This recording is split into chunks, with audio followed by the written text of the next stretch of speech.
I'm kind of riled up.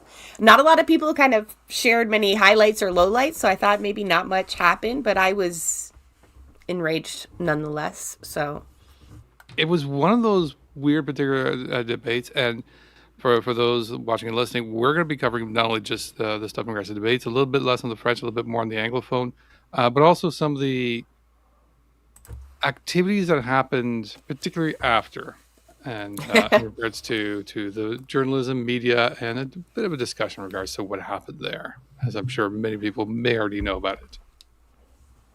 yeah, journalists. We got to use that word gets thrown around quite a lot. But yes, there was a bit of kerfuffle, more drama maybe off the stage than there was on the stage. Very I much so. yeah, I think overall my impressions of the all of the leaders were, I think Carney probably came off strongest to the widest amount of people. Like it cringes me to say that. Mhm. Jigme performed all right. I still have really a lot of gripes about what the role that he played, as well as some of the comments that he made that, Mhm. I'd like to unpack as we get there. But I feel like Poliev and the Blanchette from the block there were really just talking to their base. I don't think, I mean, they didn't underperform by any means, but I don't think they won anybody over. But if you're, I yeah, and you're absolutely right. I mean, one of the things that's kind of an important one I always felt in regards to when you're talking about Blanchette is, and he said it. He's got no care in regards to this debate. He's always the weird one because he's not, all of them are like, I'm going to be here to be your next prime minister of Canada. And he's the only one's like, I'm not here for that. I don't give a shit about that. No, no, I'm just here to be with Quebec, and that's it. He's his talking points are completely different. He doesn't give a crap. He's trying to make sure he holds on to Quebec and doesn't do a Gilles Giuseppe and lose almost the entire province. But that's it, and that's not. It shouldn't be that hard of a measure for him. no, that's an easy role to kind of go in there and play, right? You have a Exactly. very specific base. You're not even thinking of winning over the rest of the country or worrying about offending people in Alberta, the oil sands, or anywhere in between, right? It's that's kind of an easy walk. The rest of the three had it much more difficult. I think it's prudent to mention the Greens probably should have been there. I get the rules around it, but there's a lot of local debates too that tried to shut out, fringe party candidates. Even one of our guests last week, was it last week or the week before? Anyway, Michael Spears was on. He's a candidate in Barrie for the Communist Party. They tried to deny him even out of the local debate that's sponsored by social justice groups, including like the Health Coalition. But thankfully, they thought about it, and I think a lot of people made some noise and pestered them, and they're going to allow him to speak. But excluding the Greens, it just seems like this is not the time to limit our choices in politics. I feel like people already feel like it's a two-horse race and whatnot, and that just kind of solidifies the limitations on Canadian politics. But it's not. I'm not a Green supporter, so don't read it that way. Um, Fair enough. I saw people say like jug me. I think everyone cheers for their own team. I think like partisan Yeah. politics does that to people. You want to see the best out of your squad, and but calling him the clear leader, like some talking progressive talking heads did, is that's about as fantasy as the carbon capture. And that was like Yeah. the one comment from the block that I was like, yeah, like I might clip this. This is he calls it a fairy tale, clean. He goes, how can you all sit here and believe that there's like a clean version of big oil and gas? That is a fairy tale. And It is, yeah, and I thought that was, I think, one of the biggest surprises I think I had in regards to, and it truly was my only kind of surprise in regards to the entire sort of evening in regards to a couple of statements. Very few things kind of surprised me overall. The one that surprised me the least was Pierre. It was very repetitive, robotic, and scripted.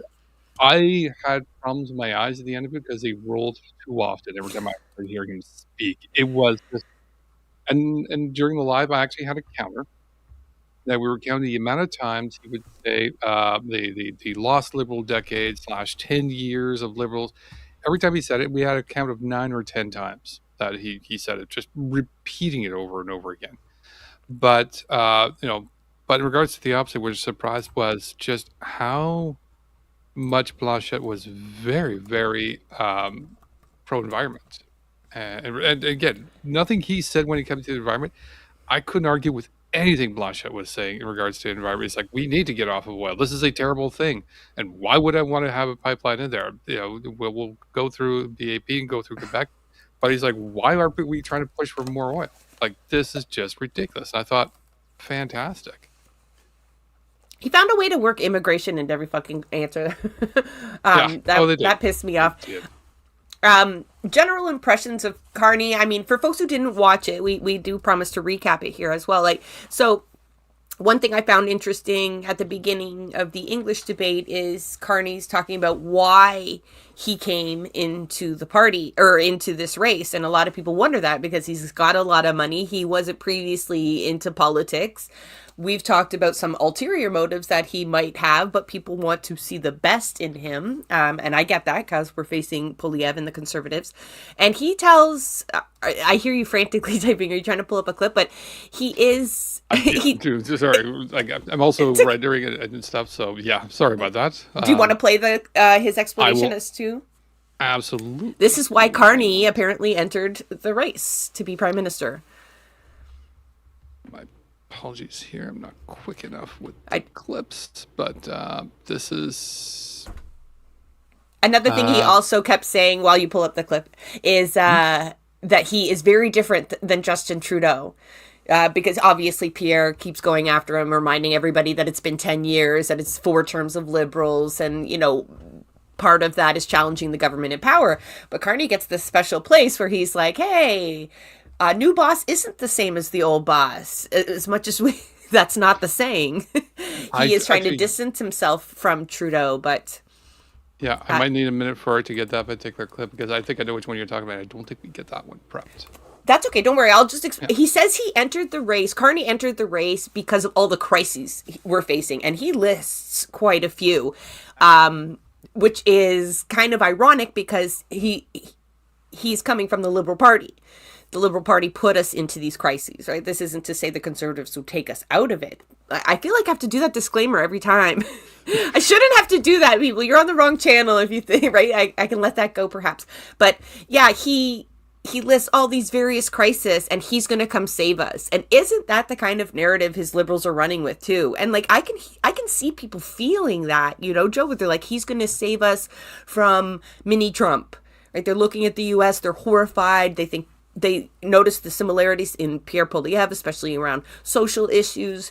And they see Carney as this savior. And he really played up to that, claiming, he came to save Canada, and he is definitely not Justin Trudeau. So that's another special treat for him to be able to do that, a kind of brand change when really nothing much has happened. But Poilievre, he follows up and says, you brought the same staffers that Justin Trudeau brought around with him. They're the same people are here with you in Montreal. So Carney had to go back and forth on that one. But another thing Carney kept mentioning, he was responding to tariffs mostly, but he did bring it up quite a few times. It seems like a slogan he's trying to push is that he wants to make one Canadian economy, not 13. That was definitely one of the talking points he apparently wrote for himself. And he wanted to hammer that point home. Now, he's talking about the promise to remove trade barriers, which are very few. That's actually quite... Well, before we go there, I do have the crisis clip ready now. Yeah, let people hear it for themselves. Don't have to take my word for it.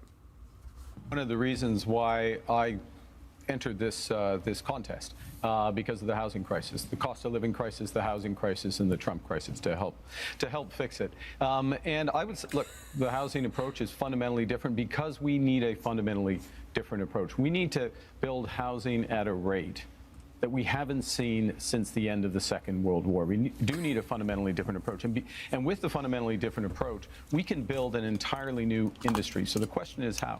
Now, Mr. Poilievre and I agree on some things. Okay, I agree as well on reducing the tax on first-time home purchases as a way to buy. All of them do, by the way, all of the parties. On increasing the supply of homes and doing that in a way that uses Canadian technology and modular prefabricated housing, that uses Canadian lumber, including in reinforced timber, and uses Canadian workers. And in all respects, we're scaling up to double the rate of home building.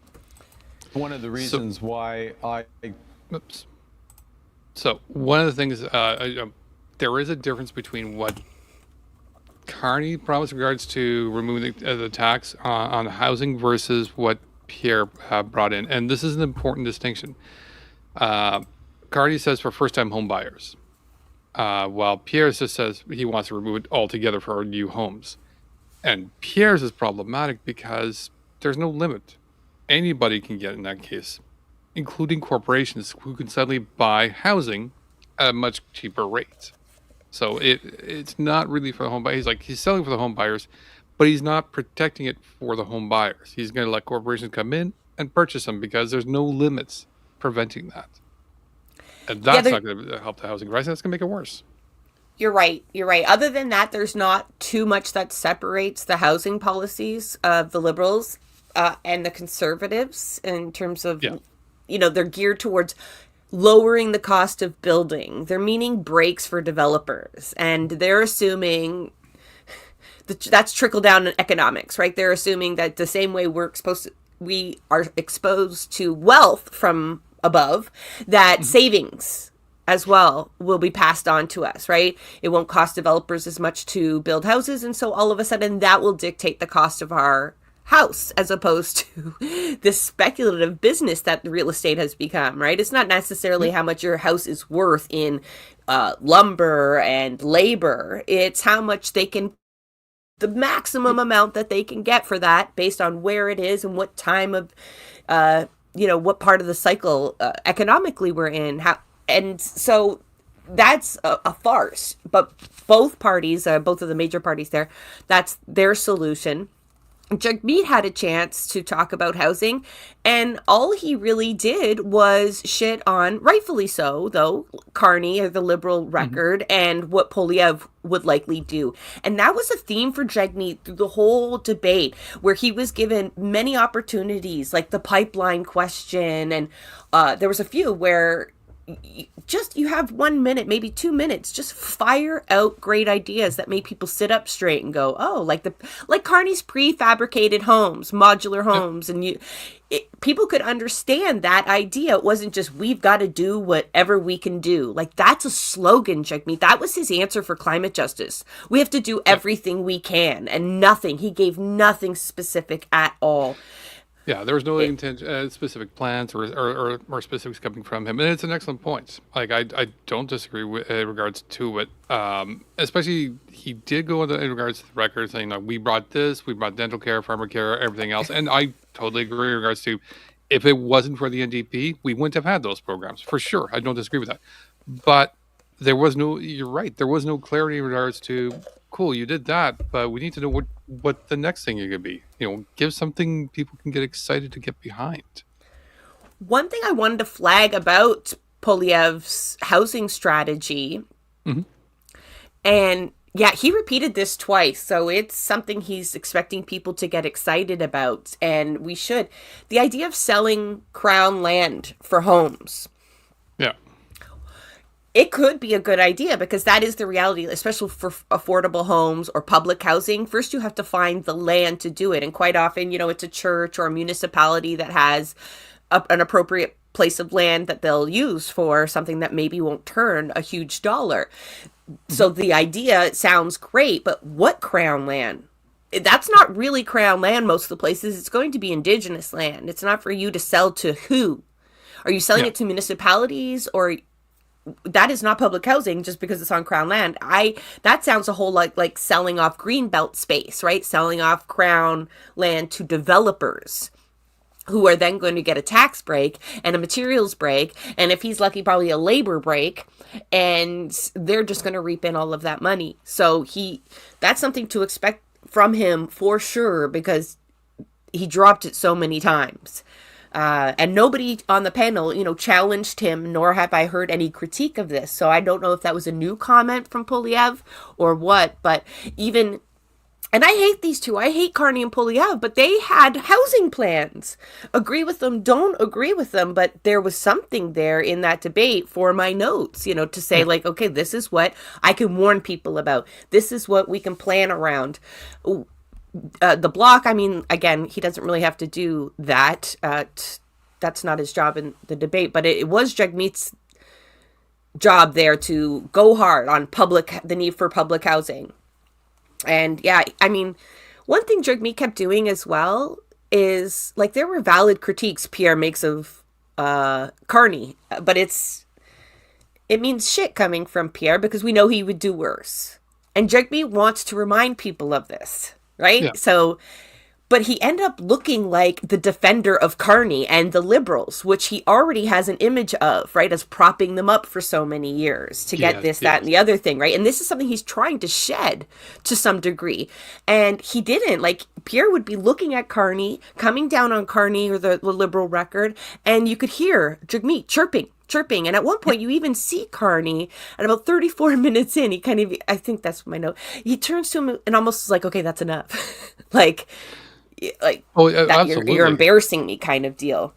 Yeah, I mean the particular time period I recall is he was sitting there talking to while Pierre was talking to Carney, he was because Pierre was telling him like you're completely abandoned pipelines to which he Jagmeet correctly did say the Liberals bought a pipeline. What do you mean they're anti-pipeline? Like you guys are both about the same page here when it comes to pipelines. So no, it's bullshit. He's not wrong.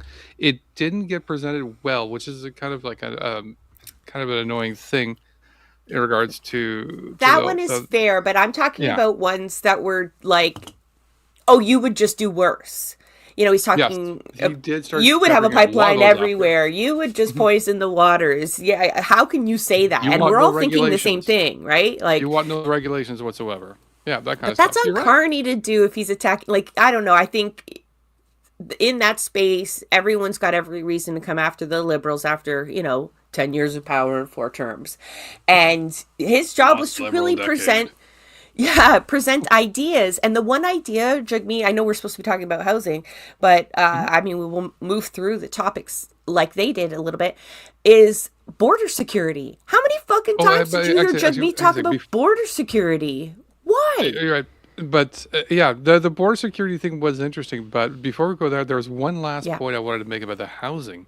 Yeah. And it had to do with... and it was in the French debate, so you might not. I don't know if you caught the French debate, and it had to do with Blanchette's suggestion.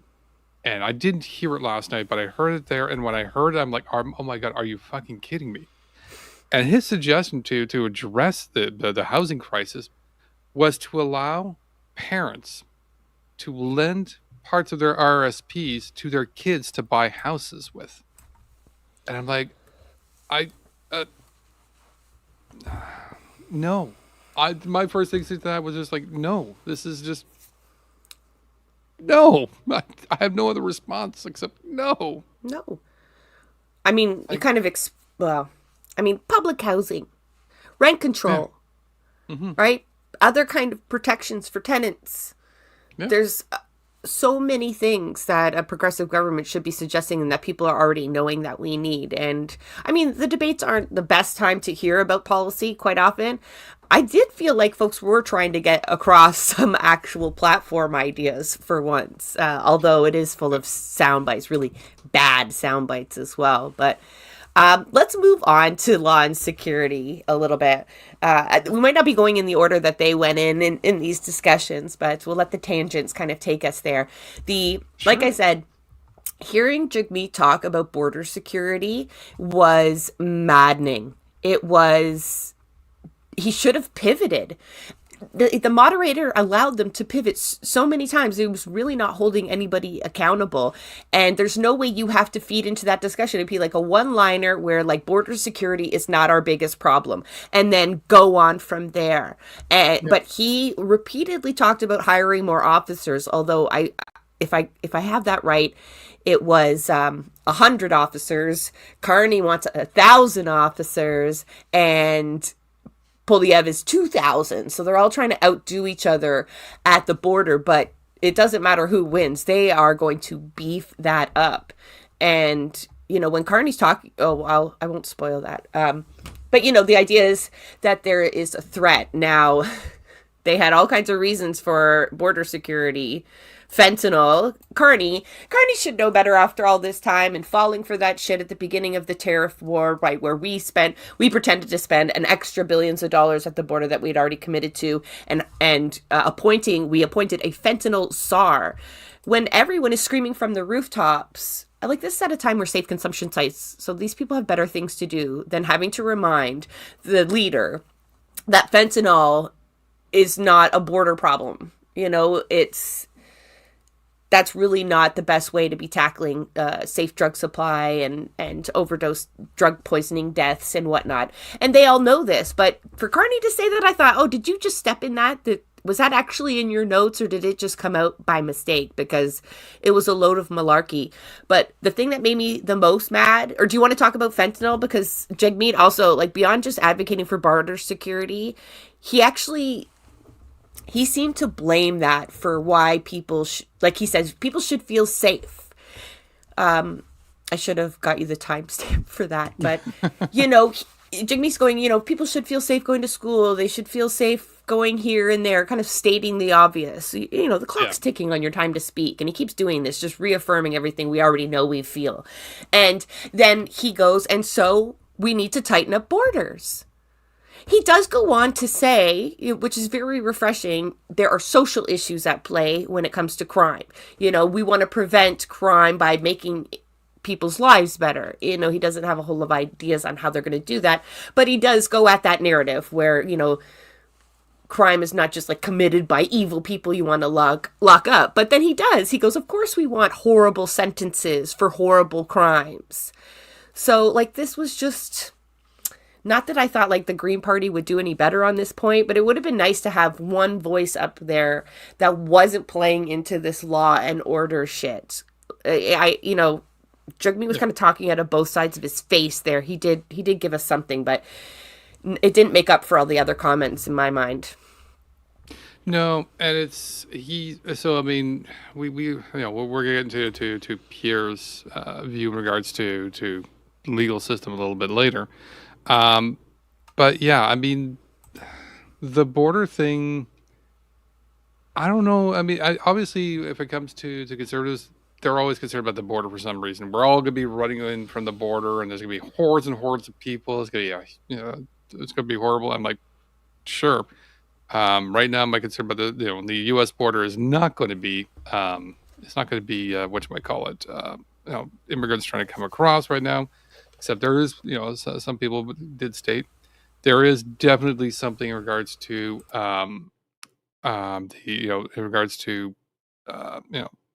U.S. asylum seekers potentially coming in the future. But the absolute thing in regards to whatchamacallit, I'm more worried about the military coming across from the U.S. than anything else right now. But Carney seems to be too. He lists that as one of the reasons why he would want to beef up the border security, as well as all the other kind of, changing trade partners and realigning the trade, global trade and whatnot. He does hint that, what's the line he says, if the U.S. really does want to take us, that's what we have to plan for. I'm getting the quote wrong, but that was the gist of it. So whether or not they're actually thinking of that as they're planning, or whether they're continually reminding us of that threat so that they can do what they need to do, it's probably a mix of both. But that reminder, that reignition of fear, is important for the Liberals as much as it is the Conservatives. The English leaders debate, or Anglophone leaders debate, whatever we're calling it, did spend a lot of time on law and order. So it wasn't just border security. Yeah. They worked border security, and the Bloc worked it into almost a lot of the answers. But then, policing and crime also were a large part of the discussion. And I'm wondering if we can pull up Poilievre's plan you know what? Before that, can we address the comment that I highlighted there? This The is an safe, interesting one. yeah. Yeah. So I've never been a big fan of the Safe Third Country Agreement, especially now with the changes there. Um, One of the things that was not in the English debate, but was mentioned in the French debate, which I thought was a point in regards to Jagmeet, was he planned to remove the Safe Third Country Agreement. Now, the Safe Third Country Agreement, actually, Joanna can probably explain it better than I could, has to do with whichever country you land into is the country you can make your claim with. So if you land in Canada, so the Safe Third Country Agreement is between Canada and U.S. right now, and I believe Joanna is talking about where they want to expand it further into with some other countries. This is one of the reasons why Roxham Road exists in regards to people who were immigrated or came into the United States, made their asylum claim, but they want to make the claim now in Canada instead. They cannot do it at point of entry. They'll be turned away because of that agreement. You need to physically get your ass into Canada so you can actually do it. If I got any of that wrong, Joanna. No, yeah, and the premise, yeah, she reminds us that the premise is that both those countries are safe for claimants. Exactly. And clearly, for years now, it's Amnesty International and other NGOs have been calling on Canada to revise or revoke the third party, the third safe party. And that has just become even more clear, right? Like, not just we're talking about trans people who have been fleeing some of the red states because of all of the issues there and the restrictions to healthcare and worse, if it is worse, but also now migrants, right? Like ICE just going apeshit, and what this must do for people who aren't undocumented. They're deporting green card people without any due process. Like this is no longer a safe country, and to continue to have this agreement is horrible, and we should not be viewing the States as a safe country anymore. We have advisories. If we have a goddamn travel advisory for the United States, that should be, and it's not something like they're going to have bad weather. No, they're unsafe to be in there because they're going to possibly send you as a Canadian into their ICE detention centers, and who knows, you might end up in El Salvador. This is not a safe country. You need to get rid of the Safe Third Country Agreement because they are not that.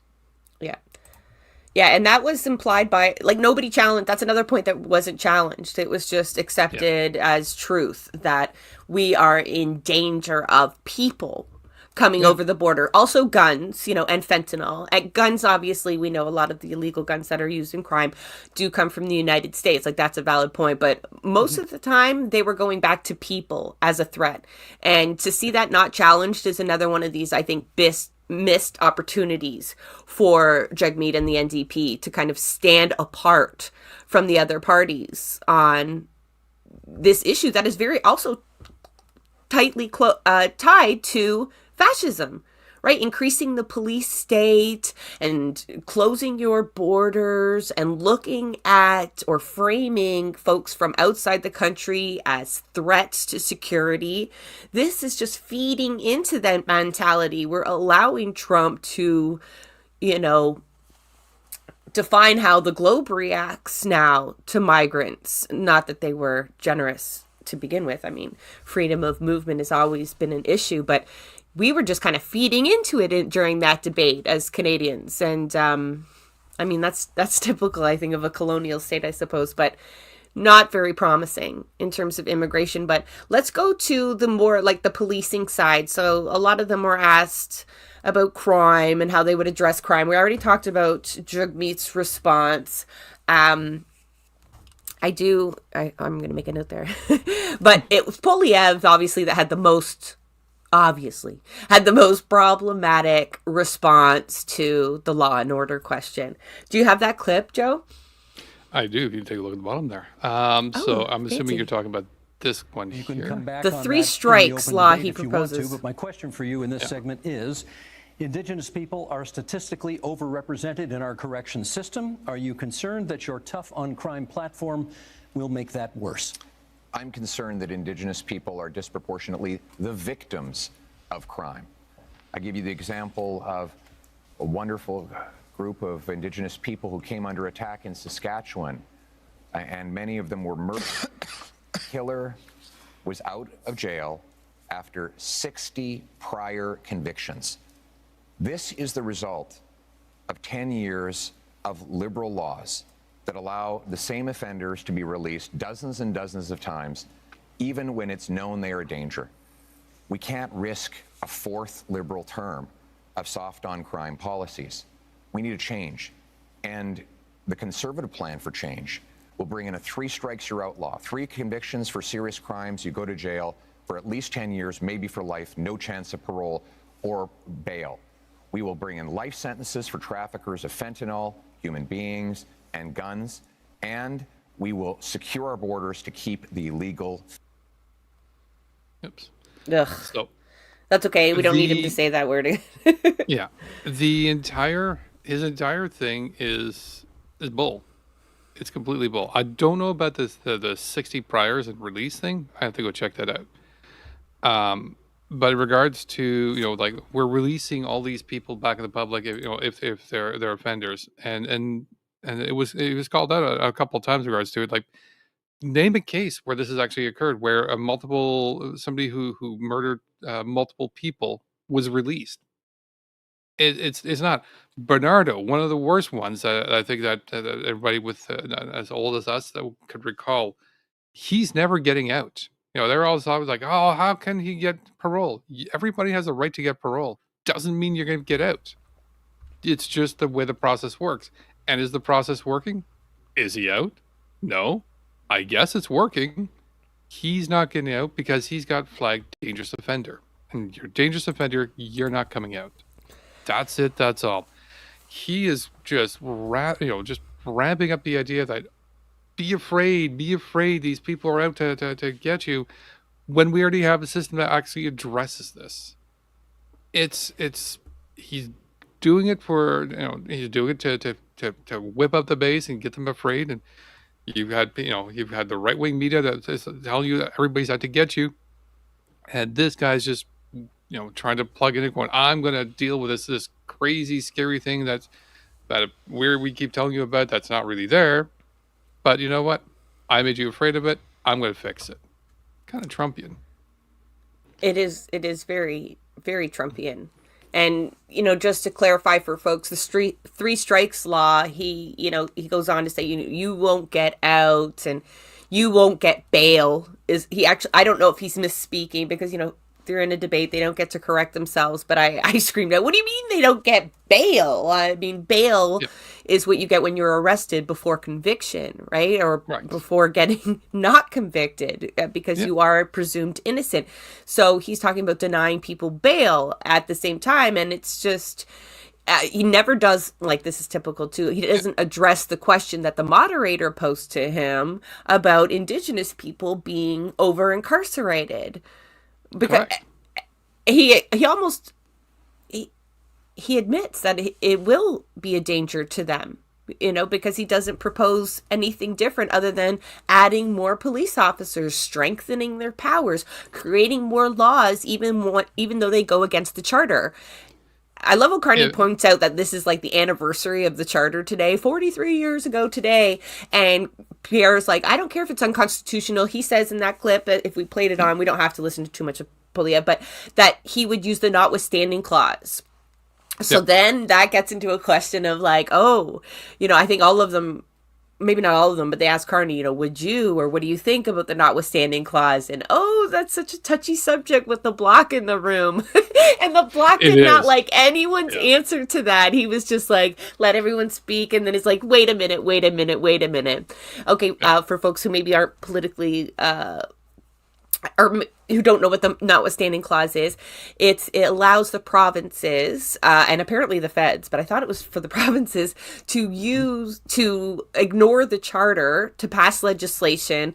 They have to renew it after a year, and there's like there's all kinds of reasons why they can invoke the notwithstanding. It was put in there in order to get everybody to sign on to the agreement, even though Quebec never did anyway. Yeah. But it's still one of these appeasements to Quebec, who like to assert their sovereignty, that should there be a federal law that just does not jive with them, that they get to use the notwithstanding clause. So yeah, that was kind of a fun moment for, at least for political geeks. They're like, ooh, they're going to argue about the notwithstanding clause. Like, you don't get to press these leaders on something like that all the time. And no one obviously is going to say they're never going to use it, because you never know what you're going to have to do. I as a person from Quebec, I was born there. Yeah, as soon as they started talking about notwithstanding, you just literally saw me going, let's go on. Let's see this debate go. Because I already knew where it was going to go in my head. Like, I obviously, even last year, it's like, well, no, we need the notwithstanding clause. I'm like, yeah, okay.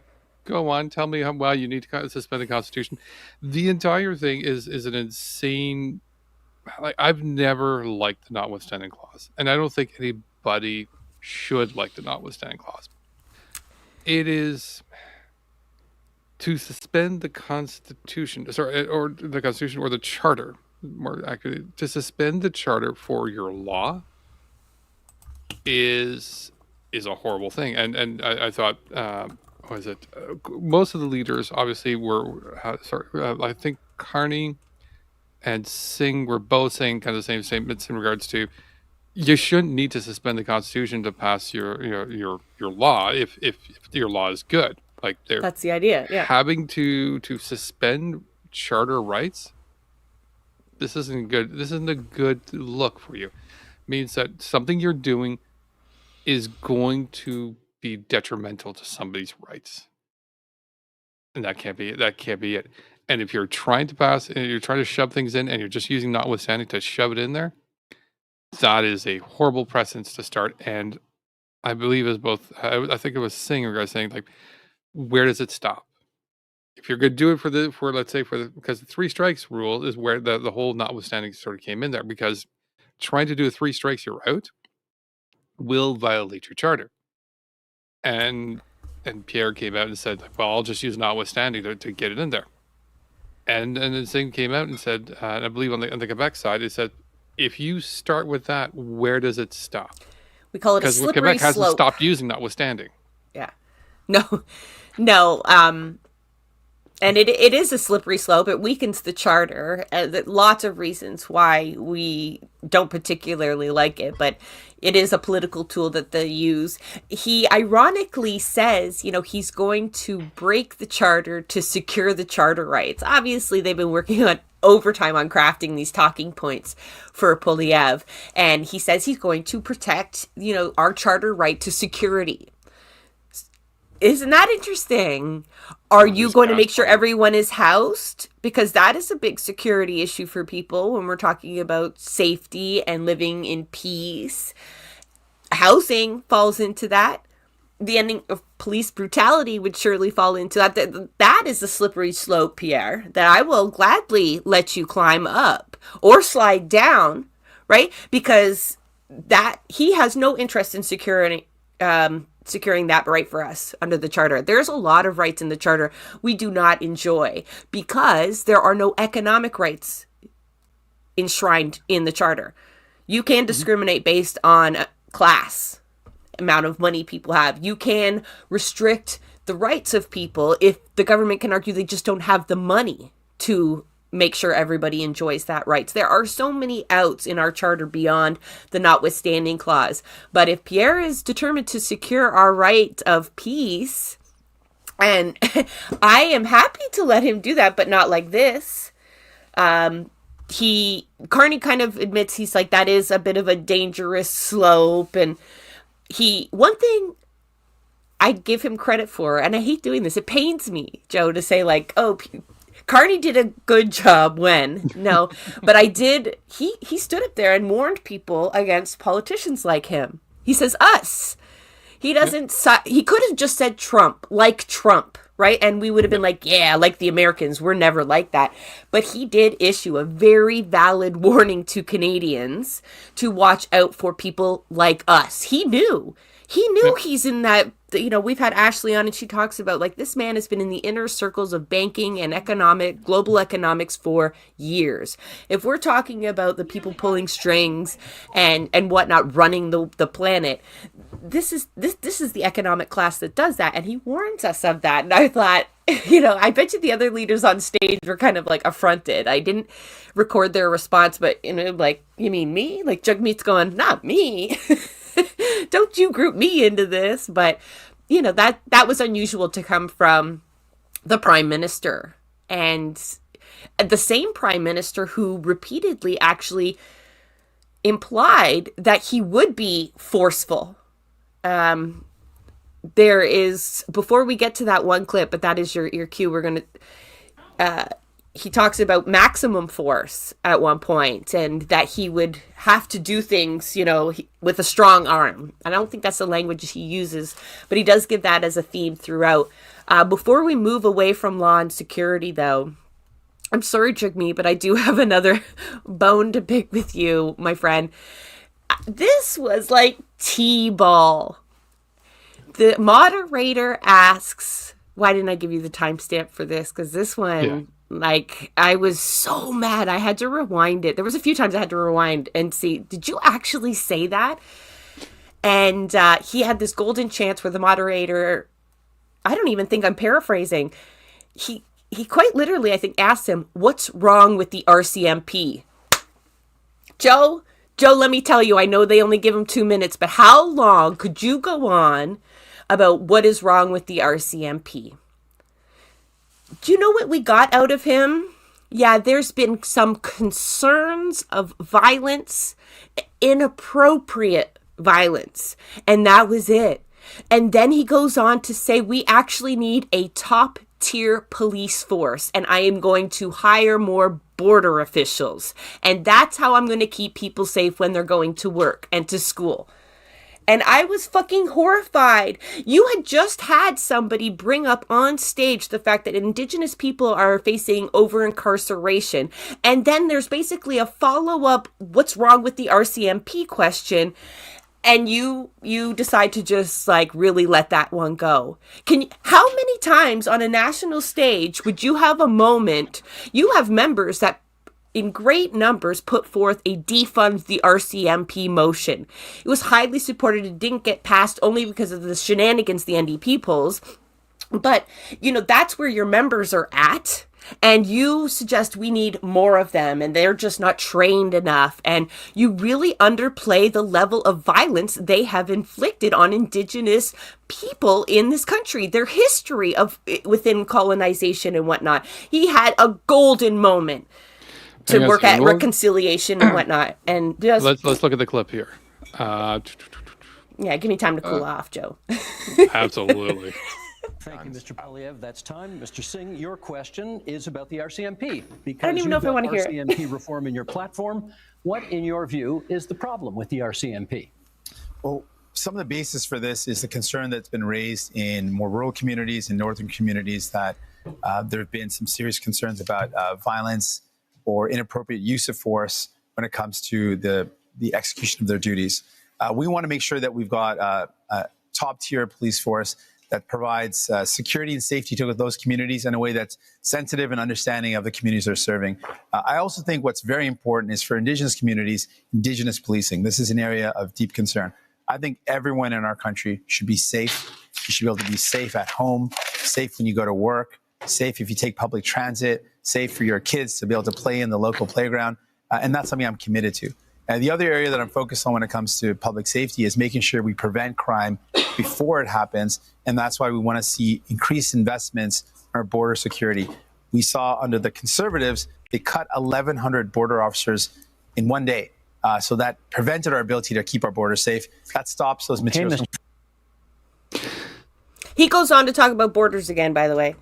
He Yeah. brings up borders. We don't have to listen to the whole clip. You're just going to have to take my word for it. But yeah, Joanna's bang on. Everything is wrong with the RCMP. Yeah, it's so. The one thing I thought was one particular moment there I thought was kind of good in regards to saying, Indigenous police as Indigenous people doing police as opposed to have the RCMP. That I think is much better. At least the community is talking to community, and it's a lot more positive as opposed to the RCMP. But everything else just went, no. You know, how you don't, like, as the Progressive Party and Option and the Workers' Party and all that shit, how you haven't put somebody up there that can fire off some really powerful shit when given a platform like that. Like, what's wrong with the RCMP was just one of them. He was given that pipeline question where he could have looked. You know what he said? I'm skipping the climate. No, I won't do that.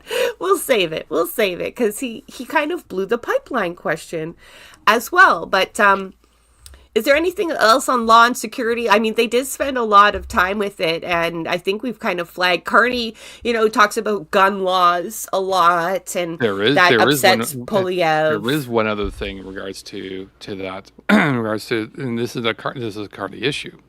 It has to do with something that's actually concerned for us in Ontario, particularly Toronto. How did I forget this? Yeah. So let me show the clip, and then we'll discuss this. Oh, Montreal, yeah. In Here Montreal, we go. in Toronto, across this country, who fear going to their synagogue, fear going to their community center, fear taking their children, leaving their children in school. And this has to stop.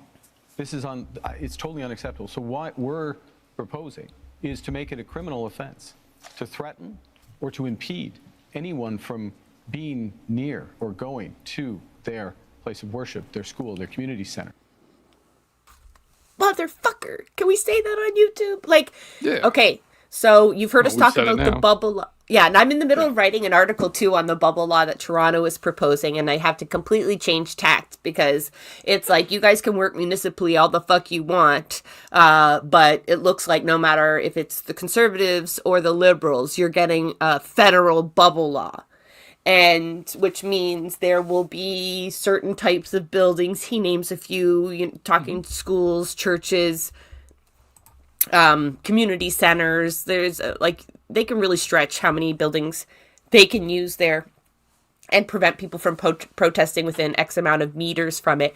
I mean, if you see a map of Toronto where folks are trying to organize against that there with Mayor Olivia Chow, thanks Olivia, it's like, it's hard to find a spot in the city that doesn't have an overlapping circle there. And, the idea is like, try to plan your route now. I mean, first of all, you shouldn't be asking for permission to march places, but they'll use this to criminalize us even further.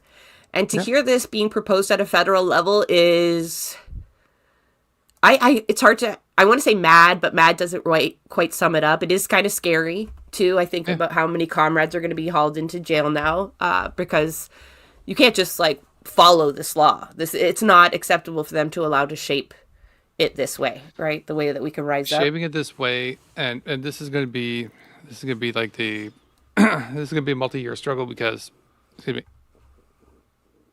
to be a multi-year struggle to get the law's going to be there. People are going to be arrested for violating this law. Then we're going to have to go to the courts, and then it's going to be a constitution battle over and over until there's this gets updated. And then if it does get overturned, cool. Carney says he was not going to do the notwithstanding, but if he's really adamant about this particular protection, what's to say he might not use it now, considering people have been putting it on the table?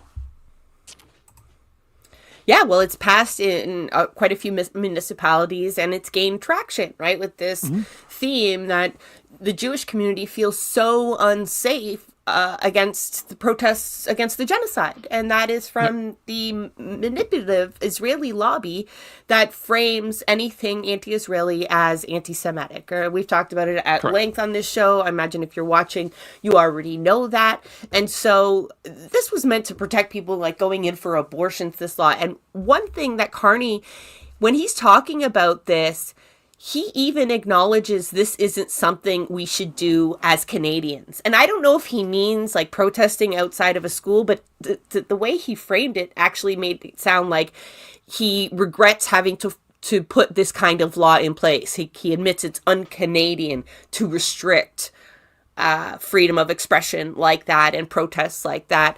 So it's definitely troubling. It'll most certainly end up in a constitutional challenge, but that is a long way off and extremely expensive. The reality, I mean, we won't get into this too much, but there already exists kind of bubble law rules, right? Like police already really, and municipalities decide where you can and can't protest to some degree, right? They use police barriers. You might have seen them. They'll go across the street too deep sometimes with their bicycles and say like, your march is not going this way. And they will manipulate you in that way. And they have kind of unofficially declared some areas where they have like zero tolerance for protests, right? They'll rough you up, they'll ship you out, they'll find a reason to break it up. And this is just going to codify it by the sounds of it. I guess this probably is a real wrench in the side of folks who are organizing municipally around this, right? Like they're pleading with their city council, deputizing, email campaigns, and all of this. And it's like, okay, maybe you convince Olivia Chow not to do it. You won't. But it's going through either way. But even if you were successful, to feel that coming from the feds as well has got to be really tough. A really tough spot to be in. I don't, it's worrisome.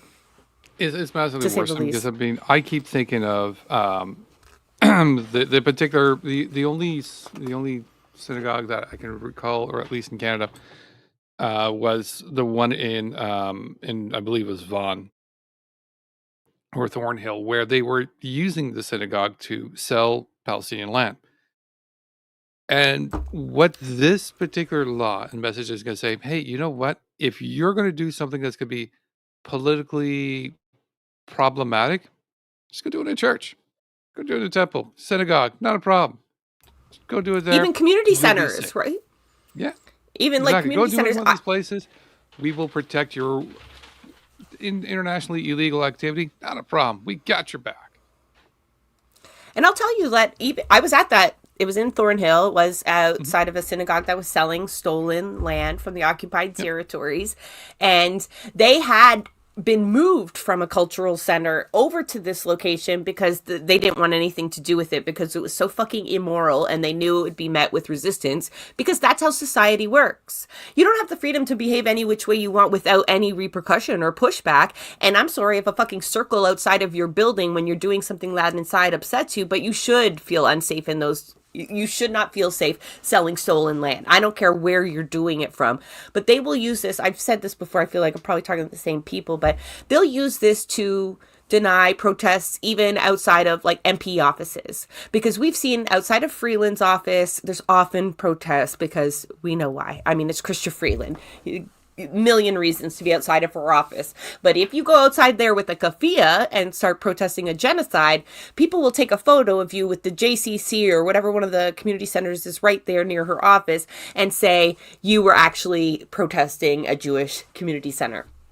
And I mean, you could probably come up with reasons to actually protest that community center because they're involved with the Israeli lobby and they push the same fucking narratives we're trying to fight, but it's manipulated. And so, MPs will put their offices in these bubbles. I promise you that will be the map that conservative and liberal MPs will for sure use to avoid any accountability. So there'll be community centers religiously affiliated that will just like host the worst of the worst, and we will be kept at a distance. But even in Thornhill, before there was a law, police were keeping us at a distance. The original plan was to try to shut the event down, and they just made sure all the exits and entrances stayed cleared, and they did their job protecting that synagogue anyways without a law behind them.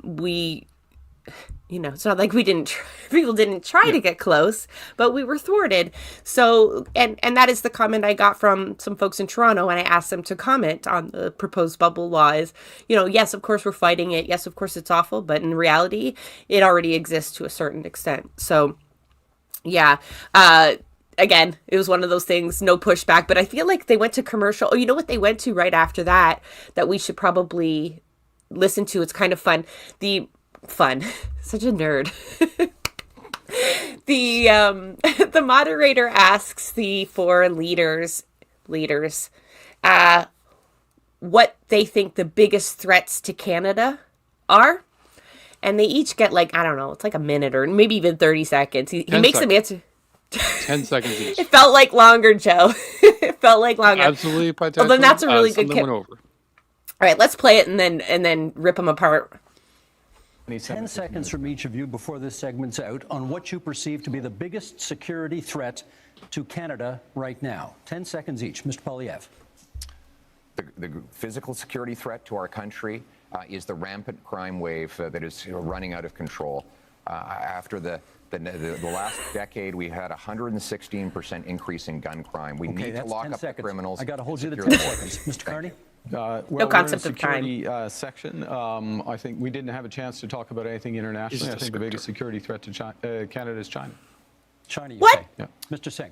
Biggest security threat, illegal guns and drugs coming across the border, and cuts to services that would make our public safety and security even worse. Last word to Monsieur Blanchet. The fact that neither Quebec or Canada is able to protect itself and that we are still dependent and entirely dependent on American to protect us. All right. I mean, Joe, you can go first. What do you want? Do you want to go first? So Pierre was exactly as we were both looking at that. Like, Pierre is on a script. Like, he's the doll with a tape recorder in him that's playing the same thing. Every time you see me drink, by the way, when we're watching Pierre, it's because he says something about 10 years and it was just a drinking game with water because none of us. 4 terms counts too, right? The 4 terms comment. Is that the same? We weren't. We didn't include Fourth the 4 liberal terms, term? but we should have. I think we should have because the 4 terms, the lost implied. liberal decade. It was just the same repeated stuff over and over again, and this is where the eye rolling was kicking in. But you're right; he was so stuck in the script that he could not come up with a quick answer within 10 seconds, and you saw him just get buried there. I mean, there's that. I'll get to the other ones after. What do you think about Pierre? Well, he stumbled and fumbled. I think he thought maybe he'd get 30 seconds to answer that question and didn't. But, rampant gun crime, I don't think it's what is threatening most people. I don't think any of them answered it well, to be honest. Well, next one was the next one was Cardi, which is like China. China.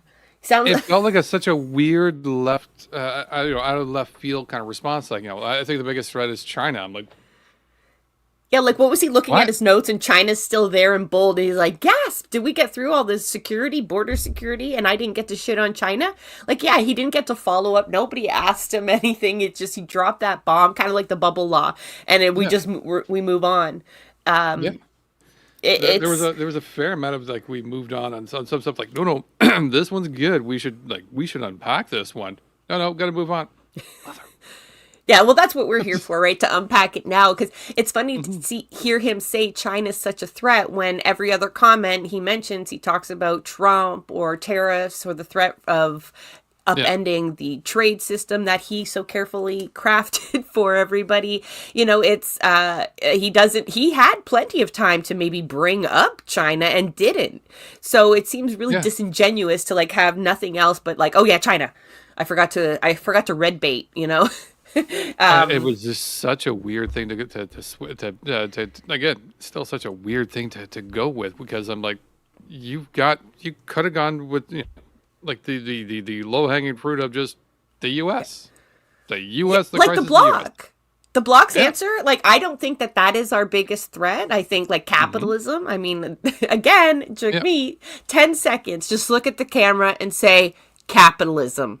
And stop. Yeah. That's it. Mic drop moment. But you go on to talk about border control again. The biggest threat to the working class around you. You got disabled people trying to live off fucking peanuts and legislated poverty, rolling out assisted suicide for them.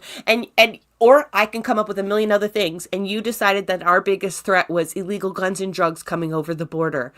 Yeah. Fuck me, man. There's no working class hero in this country with a platform big enough. He somewhat kind of saved in regards to cuts going towards the social services, but I'm like, it was a throwaway comment at the end that he mumbled through. Oh yeah, and social services. Yeah, it was that should have been your lead. The guns and I'm not sure who you're talking to, but if you're talking to your base, that's not the thing they want to hear. What's the biggest threat to the Canadians right now in regards to your base here?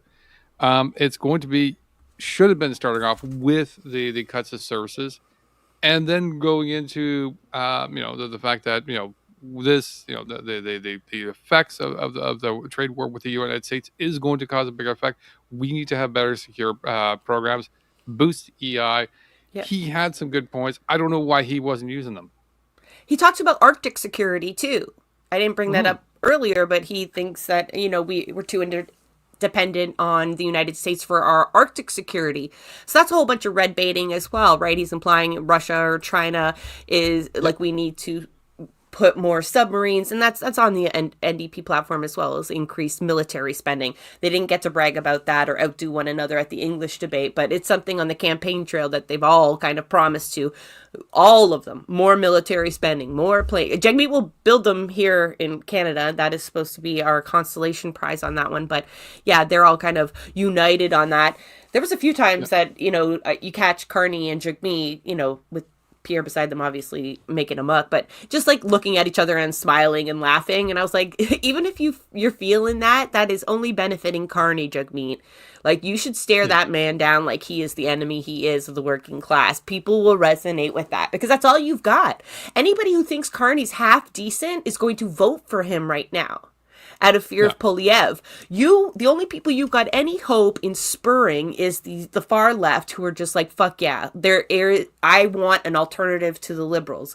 And calling it a genocide after 18 months or trying to get the prime minister to call it a genocide is not the brownie points I think you think it is.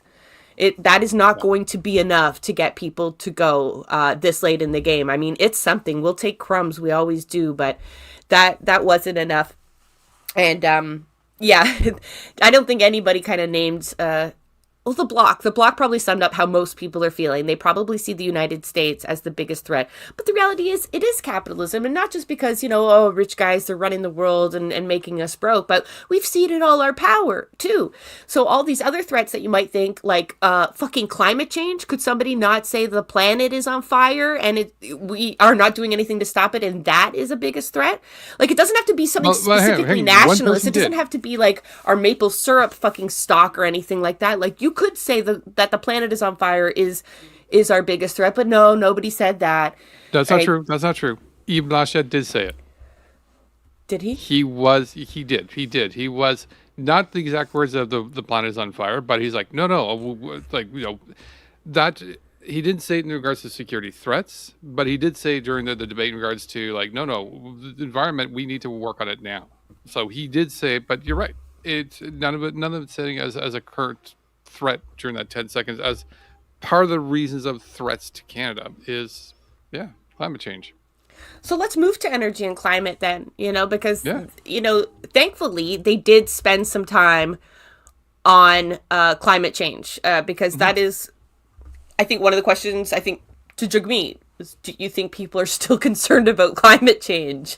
Yeah, he strong-armed that answer. I will give him that. He did not mince any words. It was like, absolutely, that is what people are talking about when I go all over the place. And I'm sure that's what people are pestering him to be stronger on sometimes as well. But one of the things that got me was when they're talking about pipelines. And this is another one of those comments that I had to rewind 3 times.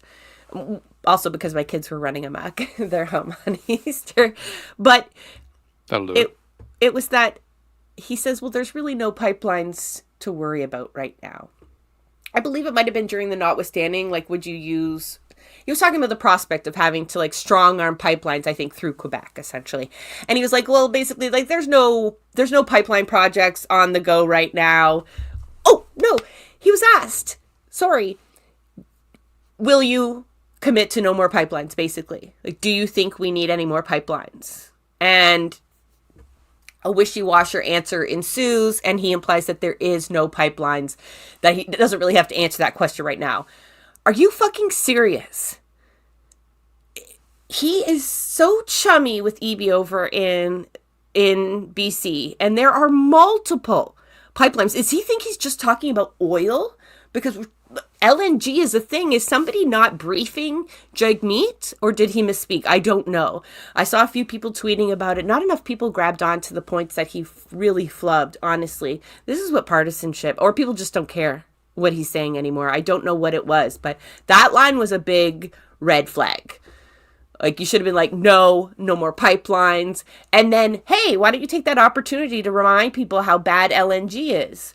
Or talk about Indigenous sovereignty. Nope. He says, he goes on about the story. That is, he's taken way too many leadership courses that tell a story. It helps people relate to you. One fucking story is enough.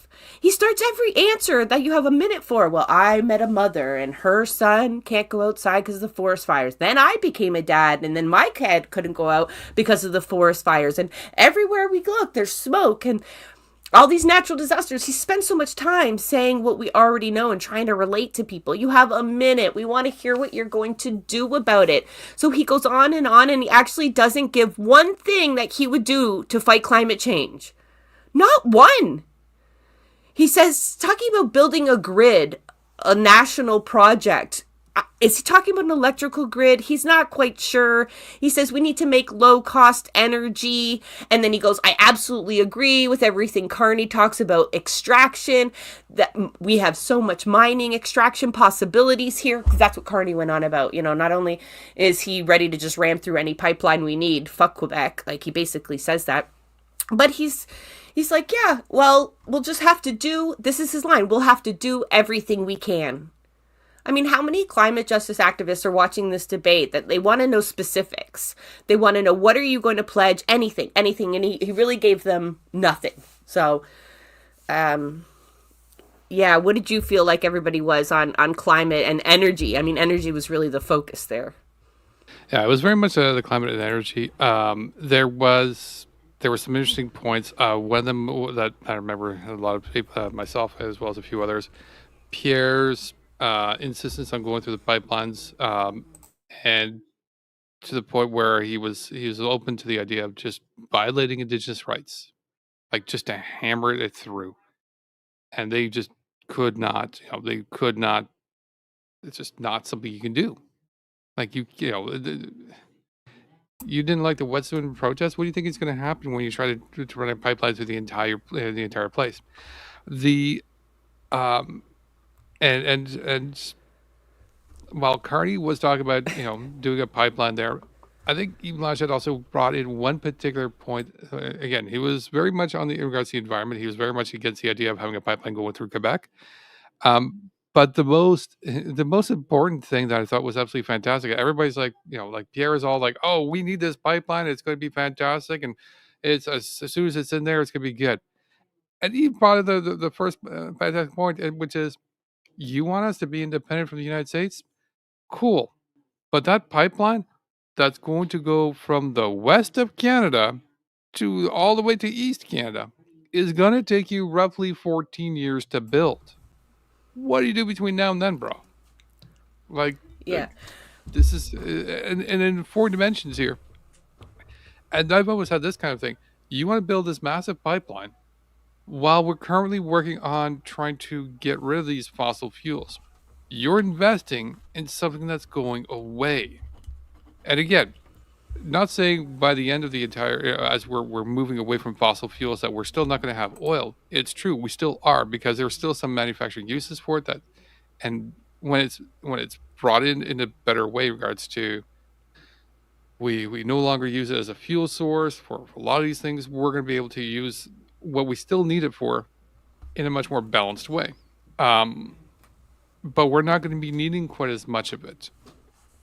And so to try to invest a crap ton into this thing, I'm like, is there maybe a better way? Is there maybe a better route? Hell, if you wanted to export oil to Europe, maybe just let it keep going through BC, and then because of the climate change, we're opening up the entire Northwest Passage now because all the ice is melting. Yeah. Let them we ship don't really it want there. shipping lanes through there either, but I think the idea is, to transition obviously away from those energies. But Blanchette brought up some good points here, and specifically from the Quebecer point of view, that, I think he gives some numbers, like $16 billion of Quebec's money, because it was taken across federally, given to Trans Mountain, for example.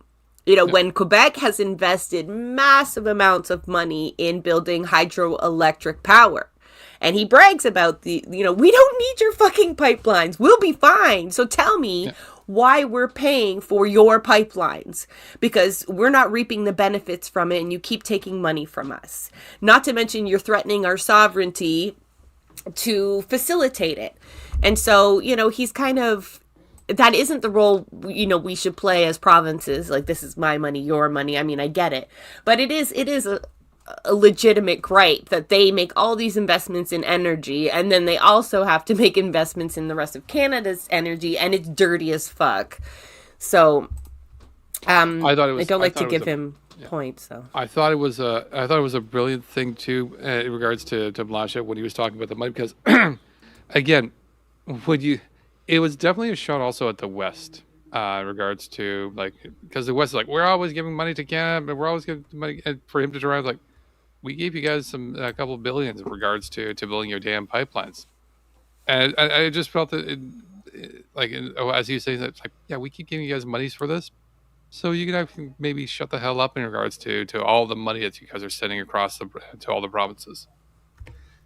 And I think and also, to that point, Jagmeet also made the messaging rights to the billions of dollars that are being sent to the oil and gas companies. Subsidies. And trying to get that. He didn't get it in the English debate, but he did in the French debate. He did get Carney to admit to removing those subsidies. He won't. Don't know if that's going to hold through. And I would have liked to actually see that actually been. I would have liked to see. I would have liked to see Singh to actually push that to say, hey, will you recommit here on the Anglo? And I think he tried to, but he got cut off by the moderator. Yeah, he didn't get his fair share of time. Polyev on pipelines and energy, he's like more. He pretended Carney hadn't built any, isn't building any, hasn't spent billions on pipelines. And Jagmeet kept trying to remind him of that. That was a constant kind of interaction there. But even when he starts off talking about the economy, one of Pierre's solutions is around pipelines, like removing red tape for pipelines and a massive approval of projects. And so that's his solution, not just to the economy, but to climate change, was pipelines. He somehow thought that was part of the solution.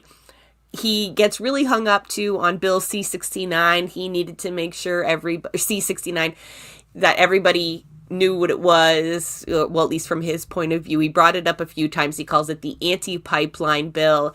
It's a no new development bill, and that's why Jagmeet is like, oh, that's why there's nothing to worry about. Meanwhile, you've got Indigenous people trying to stop equipment and from them laying pipelines through their territories. But that's not even what Bill C-69 is about. I mean, C-69, I got it here.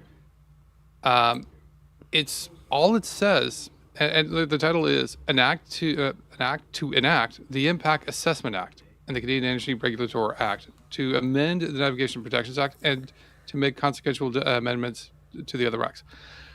Carney tried to say that too, but nobody understood what he was talking about. It's nothing to do with saying there's no new pipelines.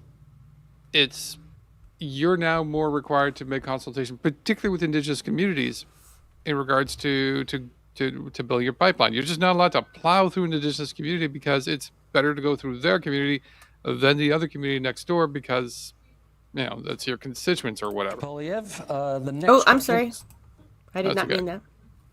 So yeah, it's just, oh my God, and again, I was very annoyed that nobody really corrected him on that one. I'm like, somebody please, you knew he was going to bring up this stupid Bill C-69 because that's what he parrots all the time. How could you not be prepared for that?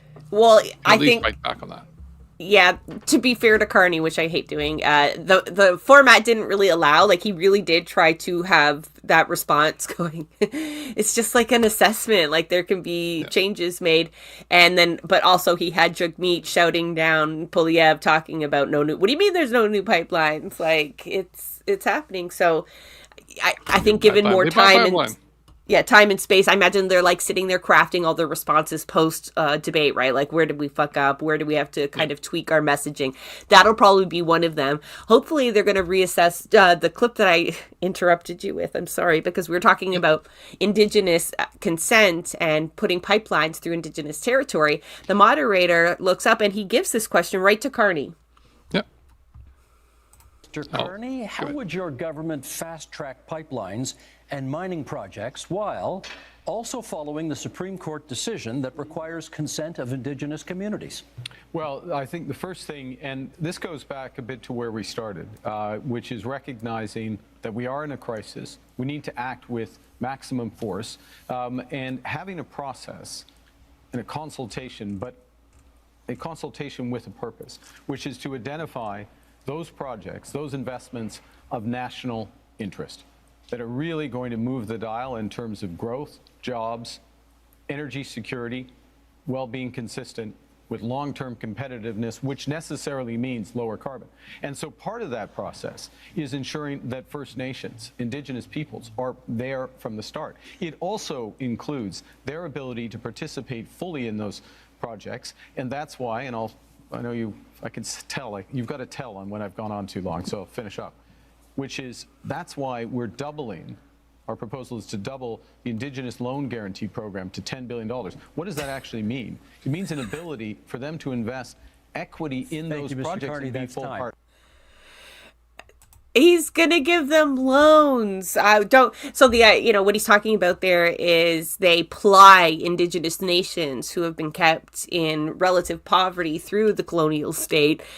They want them to be reliant on these resource extraction industries, right? That's how they get approval, because like they need money for everything that they need to do to build up their communities, to build back to where they should be. And so that means relying on capitalism like the same way we are. And so, that's his idea, is to ply them with more a bigger loan fund. But he uses a few phrases there that we've got to fly our red flags around.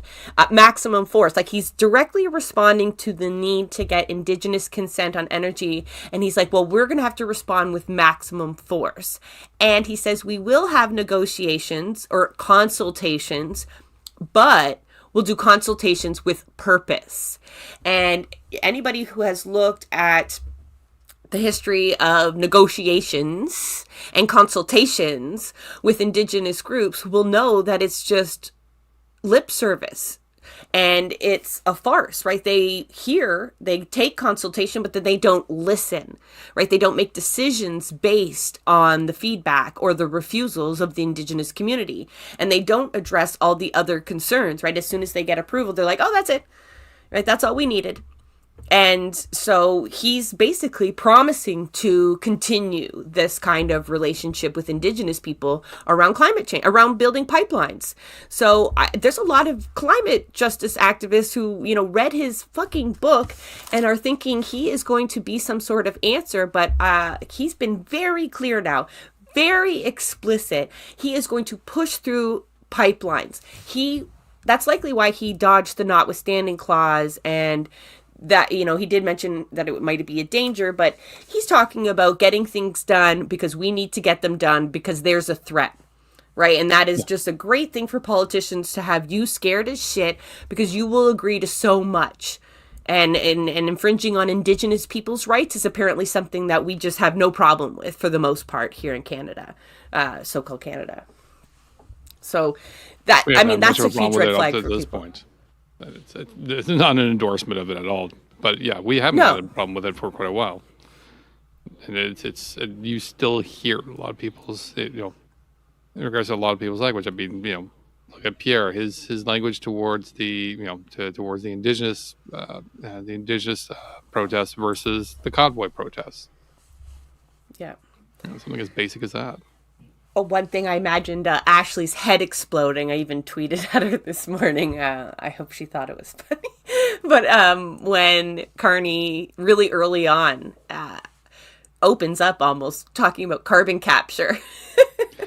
And I love it because I was actually watching the Twitch with Rob Rousseau and Jeremy Appel. for a small time there, and they caught on to that comment, right? They had quite a few funny things to say about it, and so they felt very validated when Blanchette was like, that's a fairy tale. But yeah, carbon capture is like one of his main plans for combating climate change, and it's not real. That's not a real thing. And carbon capture. I mean, he knows this. The theory that I've seen in regards to the whole thing, and every time I'm looking at this thing, and I'm like, people do look up what carbon capture is if you don't, because I guarantee you, hopefully, you will get the same sense as I do as there's the whole it's not a real thing because it's not really, they're trying to do some tests and whatnot, but it's not really on a scale right now. But the B problem that I have with it is like all you're doing is sort of delaying the problem. You're not addressing the problem, which is climate change and the amount of carbon we're putting into the atmosphere. You're just like, we're just going to take all this extra carbon and we're just going to put it underground for now, and then we'll get back to it later. When? Later. But and my other balance problem is like, okay, we get the carbon dioxide out of the air, but that's also locked in the carbon dioxide is oxygen. So you're taking away, if you do carbon capture, let's say in theory, and it's successful in theory for a long time as your solution for climate change, eventually you're going to have a new problem, which is a low amount of oxygen because you're going to have locked it all up into carbon dioxide and shoved it underground. Like, what are we doing? Like, this is a terrible idea. And if folks watched Ashley in the few, she's been on Rabble Rants, I think twice, at Queen of the Herd 613 on most social media feeds. She's got a slew, she really has an axe to grind with Carney. Okay, so if you're a liberal, I mean, you should be listening to her, but you'll probably be enraged to hear about all the dirt she has on Carney. But she explains very clearly that he has been in a position for long enough in terms of around carbon tax and these green economic solutions. They're not, right? There's no real economic solution like that. Capitalist solution, market-based solution to climate justice. And he knows all about carbon capture. This isn't somebody who's just been led down the wrong way. He is someone with immense amount of knowledge on this, and he's selling it as a solution almost right up front. Right? Like I said, it's one of his very early points on. And so another red flag for environmentalists, like who they know better, hopefully, and they can see that this person he didn't need to say anything about carbon capture. It was totally unnecessary. It was unprompted. Nobody made him bring that up. And he thought he would still try to push this as a solution while trying to ram through pipelines. So, he talks about lowering emissions, but never really explains how he plans on doing that. Not with any kind of... He didn't convince anybody, I don't think. That's a lot of them. I think a lot of them were just really talking to their base for the most part, except Jagmeet, which is really straight. Well, I mean, that is their approach, just naturally to just try to get other voters because they don't have enough of a base. But, that's just not working for them either. Other things on climate that maybe we missed, folks in the comments want to flag anything for us that really stood out in terms of climate justice. I think, not really anybody talked about like a green transition or what the impact would. That was a big catchphrase in the last federal election, and it was the NDP's kind of approach to climate justice, but there was really not any talk of that at all. It was, I think we'll move on to the economics, perhaps. Mm-hmm. It's kind of all-encompassing. I think Pierre's thing a lot of the time was taxes. Taxes. We all pay too many taxes. All the leaders had... What about my taxes? Your taxes? Yeah, they all had plans to lower our taxes, apparently. Income taxes. Jagmeet apparently sounds like he's going to axe the GST on fucking everything. He mentioned groceries, cell phones, energy bills, the new home... I might be missing some, so he doesn't. That's a lot of lost revenue. It is a lot. It is a fair amount of lost revenue. I I like he was very specific in regards to what it was, because it's what he was promising is the same thing he was promising back when they were in the House, when they were talking about the GST pause and what was going to be affected by it. In regards to just here's the GST on all your essential needs gone. And I'm like, all right, so on the groceries, on this and that, I'm like, all right, that's not a terrible thing. And making that permanent, it's not a terrible thing. But you're right, it's going to be also cause a bit of a math problem as to, well, where do we get the extra cash from? And I mean, he'll say, we'll tax the rich, right? Bring me back that capital gains tax that Carney got rid of, like his first day. Yeah. He clarified. He's like, that wasn't the first thing I did. The first thing I did was get rid of the carbon tax. And then Pierre's sitting there going, God damn it. Like, yeah, I do remember that. And so you'll catch Pierre, obviously, he's still... Carney did have that one line where he's like, JT's gone, the carbon tax is gone. Pierre just doesn't know what to... Am I spoiling it? That means that mothers went to bed with empty fridges and empty bank accounts, worried how they'd feed their kids, that seniors worried they'd be evicted from their homes, that young people... What the fuck's he going to do about eviction? To own a home in the first place. Now, in retrospect, you look back on the Liberal decisions that you advised Justin Trudeau to take. Will you look at the camera in the eye and apologize to the many people who suffered as a result of the inflationary policies that you advised Justin Trudeau to implement? I said earlier, but I'm going to say it again. I know you want to be running against Justin Trudeau. Justin Trudeau isn't here. Are you denying?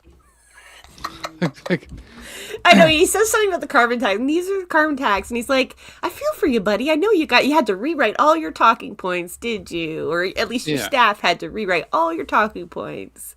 It's to me the reason why, like, I and Jessica could see the name of the clip, and I called it dad moment, and because the energy you feel from Carney when he's dealing with Pierre on that particular, like, I mean, now, right? Like, just feels like a dad moment of what you're dealing with your kid being we don't have chocolate ice cream. I've got vanilla. Is that okay? I can put some sprinkles on it. Same energy, same energy. I'm just like, oh my god.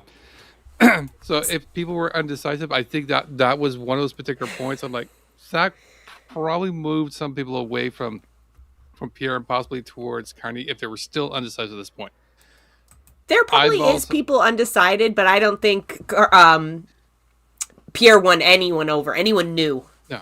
Carney might have. Yeah. Carney might have. And I think on the generals, I think Carney might have won a few people over. Jagmeet might have won some people that were already leaning towards him. But I think overall, I don't think... And again, the polls will tell us an indication that if I'm wrong on this one, but I don't think anybody was changing their vote based on the past two debates. Like, that was just not going to happen. No.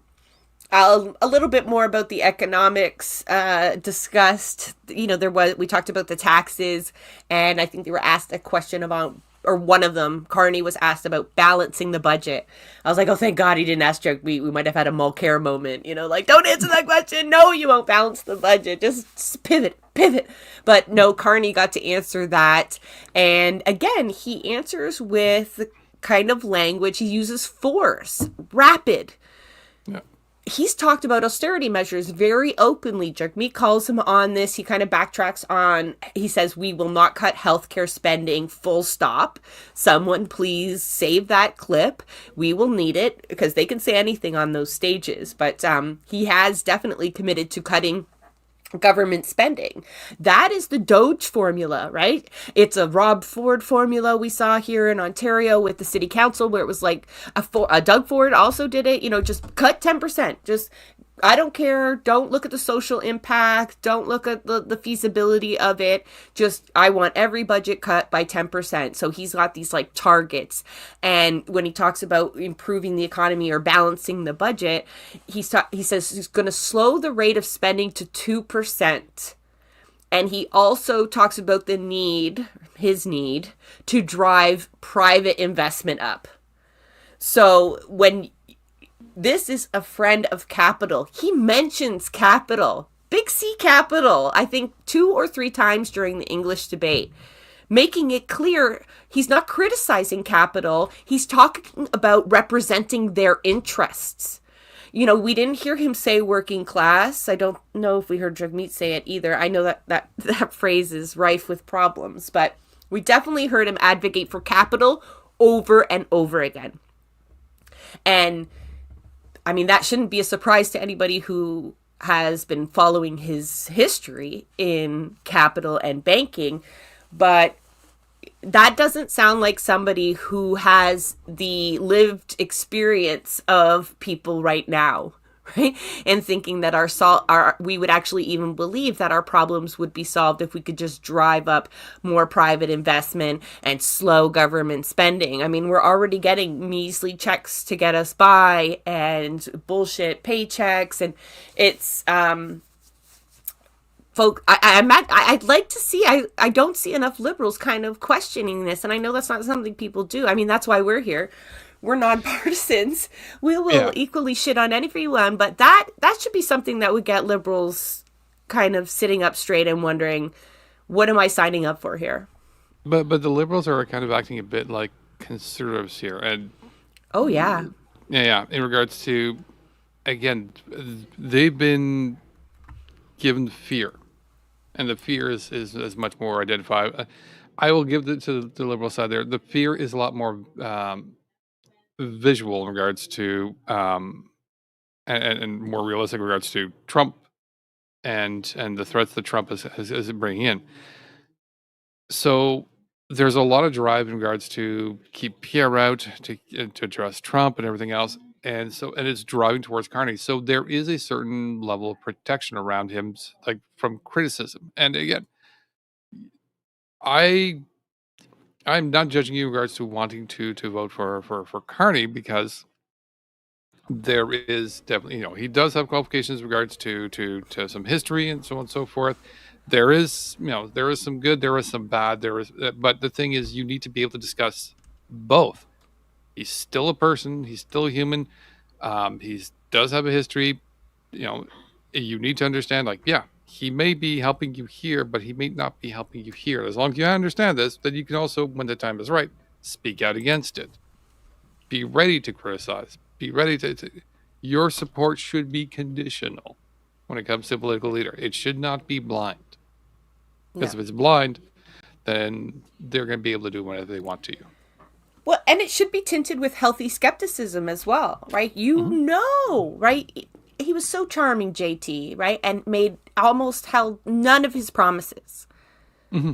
And people who I'm not going to judge people, but I'll just tell a quick little story where my partner kind of came away from a post online from a conservative that was saying, basically, if you vote for Carney or you vote for the Liberals, you're signing up for another 8, they said 8 years, but 8 years of the same. And, my husband was like, what an idiot, what an idiot. No. And he means, obviously Pierre would be so much worse, right? That's what Jagmeet is reminding people all over and over again through that debate. Yeah, but you would be worse. How could you say that? That was the vibe. But I had to look at him and be like, well, what about that statement is false? Yes, it's true. The unsaid is conservatives would be worse on a lot of things. Pierre made that clear during the English leaders debate. If you ever thought yes, they're very closely aligned ideologically, but he had some of these law and order ideas of his and some of the issues that weren't even brought up really during the debate would be huge differentials. But, it's I just think people need to be sitting up and paying a little bit more attention to what they're actually saying. One of the things that I wanted to give Jagmeet credit for there, when we're talking about economics, he obviously calls out Carney for axing the capital gains test. Immediately after Carney's trying to pretend like he's done everything possible for them. He's like, what are you talking about? One of the first things you did was give a break to the rich. You're talking about austerity measures and cutting health transfers and whatnot. But he also reminds people that even though the tariffs are a bit of a just a threat right now in this kind of circus, that people have lost their jobs simply because of the threat. And then he uses this opportunity to bring up the inadequacies of employment insurance or unemployment insurance. So we call it EI. And, it doesn't pay people enough. It's way too restrictive. It fucks over seasonal workers. I mean, there's so many things wrong with it. And, that wasn't going to be brought into the agenda unless he did it. And he did. And, Carney really had no adequate response to that. So Jagmeet's suggestion is that we need to ramp up EI because we know more jobs will be lost, regardless if we do dollar for dollar tariff responses or not. They couldn't agree on that. I mean, the Bloc thinks we should just go hard with tariffs no matter what, even though they'd be hit quite hard in Quebec as well. But it's, Jagmeet did kind of use that opportunity well. So whether that kind of gains traction or not and people start talking about that as an issue is another thing. Yeah. And it's an excellent point. Again, I mean, this is one thing that he did bring up that was kind of good in regards to try to at least push and pressure. Like, the Canadians are going to be needing help immediately. A tax break is not going to help people who are losing jobs. EI adjustments are going to help those people, or other programs that actually provide money in there. Because again, a 1% tax cut or a 2% or a 15% tax cut, nobody cares about that when you just can't pay the rent. And he's not wrong. The messaging might have come off a little difficult, and it might have been a little bit lost because of moderation. But it's a point that I think a lot of people should be paying attention to. It's going to get tough. It is. I mean, it was kind of disheartening to hear the Liberals and the Conservatives kind of try to outdo each other on who'd be stronger on law and order and who would give more tax breaks to developers. And it's a bleak political landscape no matter who wins, to be honest, unless you somehow think the Greens or the NDP, with all of my issues with them, will pull out some sort of miracle. It does still look like it's going to be a Liberal majority, minority. I don't know if that's still up in the air, depending on what poll you're reading. No matter what, they're not a friend of the working class. Like, clearly, Carney, it's not like we can legally hold him to the things that he says in the debate. And he did not spend any time trying to reassure you that he would be looking out for the little guy. He didn't. He would protect you from the United States. He talked about energy and, would help build houses. He hinted very little at the fact that Poilievre's suggestions wouldn't help renters, but then he didn't really talk about how he would help renters. And nobody talked about rent control or anything like that. So, it is pretty bleak and, but not a lot of drama. I guess people watch it for maybe hot mic moments and really impactful sound clips. There wasn't a lot of that, but I think if you look closely... During the debate. No, the fireworks were all after. And before we get there, it's just, I think the whole point we did this is unpack it, because I think there were little moments that maybe go unmissed. But when you look into what they're promising or suggesting and the ideology around it, it means a whole lot more. I mean, there were so many red flags for Carney supporters, I think. Pierre gave everybody exactly what we expected. But I think folks need to reassess their support for Carney. And I don't have an answer for you, because you hear me bashing the NDP as well. I really don't. But this man is a hyper neoliberal, and we can expect austerity, pipelines, and increased security. None of that sounds very liberal to me. I mean, bleeding heart liberal. But yeah. So, but yes, the drama, Joe. The drama continued with the press gallery. It did. So, I'm actually going to cover both nights. I even got as there's some footage there in there. So for those who weren't aware, there's after the debates they had scrums. Both they had one for French. There was supposed to be one for English, but that one got canceled. And we'll get into what happened there for that. But the French ones did come in there, and the particular thing is that got everybody by surprise. Generally these scrums are for actual news outlets like CBC, CTV. Actual news. That's not nice. I'll say it. They might say that about us. That's fair. That's fair. But we weren't also asking to go in there to go ask questions. No. So But the fact is, Rebel News strong-armed their way in there. And strong-arm with is not an understatement. They went to the commission saying that they deserve a place to be able to ask questions. The commission tried to push back, and they threatened to not only just to sue, but also to put an injunction. And I didn't get a chance to check the injunction, but I think the injunction would have prevented the debates to even occur altogether. I'm like, it's a pretty strong sort of threat. So an injunction is actually pretty quick to get compared to anything else. So they threatened to do that, so they caved. And they caved so badly that not only did they give Rebel News access to there, they allowed Rebel News to give 5 personalities there. 5? One representing every area or that Rebel News covers is their argument. As well as their friends at True North, who is now referred to as Juno News, was able to come in and also do the same thing. And they brought in 2 reporters. So now you've got this influx of reporters from this far right asking the most bizarre questions. And like, for example, we've got I don't know if I want Bex. Bex was asking Bex was asking about and this guy. Oh, you got nicknames for them, or is that's their name? Kean Bex is his actual name. Okay. The nicknames, I'll let you guys make them up. We can make our own nicknames for them. Oh, they do have them. Oh, yeah, he's been referred to as Caillou. Or there's the Caillou is not the full thing. Somebody else's. If somebody else could find it, let me know. But he asked a couple questions in regards to what he thought. Did Cardi think that Justin Trudeau was a good prime minister? I'm like, yeah, that's a weird, stupid question. That's just a loaded bullshit question. Why are you wasting everybody's time with that? Yeah. And his second question was, what was the second question?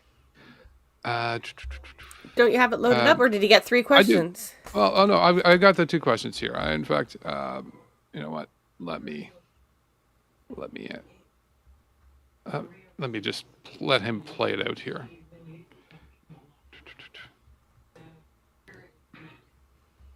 Damn it.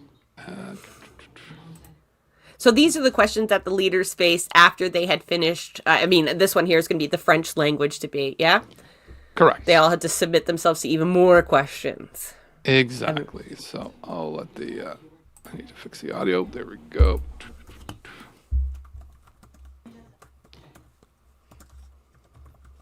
In English, please. Hi, Mr. Carney, Kean Bexley, Juno News. In your estimation, was Justin Trudeau a good prime minister? Justin Trudeau and the previous administration made a number of contributions to this country. I suspect since I have 10 minutes, I think, right, for the responses, I'm not going to enumerate them all. I'll make one point which I think is relevant on the way looking forward, which is as I said the other night in an interview, he and I, we share the same values in terms of solidarity, taking care of one another. The very next day he goes, I'm not Justin Trudeau. Emphasis on reconciliation, emphasis on equality of all Canadians. I'm a very different person, he said. And building a better country for everyone else. The difference, one of the differences, there are many, but one of the differences between the two of us goes to the question I was just asked, which is I put much more emphasis on the economy, on growing the economy. In fact, in this circumstance that we're in, given the scale of the crisis and what needs to be done, I would say a relentless focus on growing the economy to work for all Canadians. Just to follow up, if I may, it's weird. Your entire campaign does seem to be predicated on putting you in the front and hiding the people that stood in lockstep with Justin Trudeau for the last 10 years. You're kind of hoping the Canadians won't connect the dots that the people standing behind you in your caucus walked in lockstep with them. Regardless of what you say right now, Stephen Guilbeault made the carbon taxes life work. The man that moved Paul Bernardo from a maximum security prison is now your chief of staff. I'm wondering how you reconcile this and how you can trust their judgment when they thought those ideas were good ideas. Are we shitting on Marco Mendicino? Genocido? Yeah. Marco Genocido. But I mean, I'm here for that. But the question is wrong. So hang on a second. I'm just going to pause that here for a second. The question is wrong. Marco Mendocino did not move Paul Bernardo. The prison system did. The rules of the prison system did. But they appealed to him, right? They made him the target of all the campaigns around to save the day, right? He could have intervened, or that's the. I mean, I'm not here for law and order bullshit, but I am here to shit on his chief of staff. Yeah. Oh yeah. Marco Mendocino, absolutely, you can shit on him, but I'm like, I'd rather shit on him for the actual Valid stuff reasons. to shit him on. I'm not gonna shit on him for the Paul Bernardo for multiple reasons. One, it wasn't his call to make. So it's because it's a prison system thing. You don't want the politicians involved in that, in the justice or prison or incarceration or everything else, because you want you want theirs to be a fair system. If you start getting the politicians involved, then you start getting into authoritarianism. But this and the only thing I had a problem with Marco Mendocino in regards to this particular thing was not the fact that that he was the minister at the time when this occurred, but that he had the information about it and did not contact the families of the victims of Paul Bernardo. That part I have a huge problem with, because I'm like, you can't get involved in regards to the movement and everything. That's fine. You can call the families like, hey, listen, this is going to be coming up. This may occur in the media. And this would have probably gone a lot much further in regards to at least before the media reports on it, and then the four families find out through the media, like, yeah, he's being moved to medium. And again, moving from maximum to medium, isn't that everybody thinks like maximum is the better one? Better for what? What do you think is going on between maximum and medium? The security is a little bit lower. Doesn't mean it's gonna be easier for him to get out. The man is over 60 now. And we all know what he looks like. Anyway, we're kind of getting sidetracked, but they use that, though, that fear of the worst of the worst, right? Pierre invoked the Saskatchewan tragedy when he could have been answering an actual question. Exactly. So it was a ridiculous one. Now, Carney does respond to this particular question, but I'm going to go off to the next one, because this other one, this one was just... I know you love this one for this reason. I mean, let's just roll it and we'll unpack it. I think I know which one you're pulling up. Is it my buddy, my bestest buddy in the whole world? Yeah. Well, I don't know if it's your bestest buddy here. Let me see if I can find here. No, that's not it. That's not it. Because I think, the clip you're about to play, likely people have seen, and that's why it drives me nuts, is because it's being propped up as some sort of hero. Oh, maybe you're not playing the one I'm thinking. No, not this. We're not quite there yet. Oh, because I see Carney coming out, and I was like, okay. But, It's... So the people asking questions, are these the people that caused the kerfuffle, forced their way So, into the we'll get scrum? to the... We'll get into the kerfuffle, but this one was just... Actually, I don't know if you've seen this one, so I want your reaction after this. Okay. Blind react. This will be good. Oh, should I mute myself so I don't... If you thought my friend's question was odd, you're going to love this one. I'm glad you self-assessed that. Okay. How many genders are there? There, in terms of sex, there are 2. Thank you. Go fuck yourself. My follow-up question then, do you believe that women, biological women, have the right to their own spaces? Their own sports, their own change rooms, their own prisons, their own homeless shelters? I think this is Canada, and that as a general objective, yes. But we work in where we value all Canadians for who they are, and we'll continue to do so. Thank you very much. Thank you, merci. Okay. Okay, well, for folks who may not know, Carney has a trans child. I don't know if they're a child. Offspring? Is that the correct word? And that was such a flub. That it reminds me of those moments that I gave where Jagmeet was like hand gifted a question that he could be so powerful on and set himself aside, differentiate himself, like Carney could have as well here from Polyev, because that was the answer Polyev gave, right? Two genders. I don't know. I've never heard of any more gender. What other genders are there? When he was interviewed by a news anchor a few months back, and we all took to that. But Carney surely has been faced with this as a parent, and then now as a politician, and they didn't give him any. He didn't have his own talking points. He brags about writing his own talking points. That's what drives me nuts, because if you looked at me or Joe or a lot of people, straight shooters, and asked me what my opinion is on something, I'm not saying I wouldn't because like that's not necessarily a sign of anything, but I wouldn't have to struggle to come up with an answer for that. There's certain values that should just come flowing off the tongue. And this isn't an ableist thing. These are people who are good public speakers, who have actually signed up for a job that will require them to communicate with people ideas and values and policies and all of this. And so when you hear them stumble and stutter and hesitate and come up with gobbledygook like, this is Canada, like what, that meant nothing. He didn't have a genuine answer in here to that. Probably because what his party's willing to do, maybe what I don't know where the conundrum lies for him, but that was a horrible answer. It was absolutely a horrible answer. Yeah. It was just absolutely, I mean, the simple, quick, short of it should have been just, there's two genders. Sorry, not two genders. Gender is a spectrum. That's it. Yes. That's all. Walk away with that one. Don't go into anything else.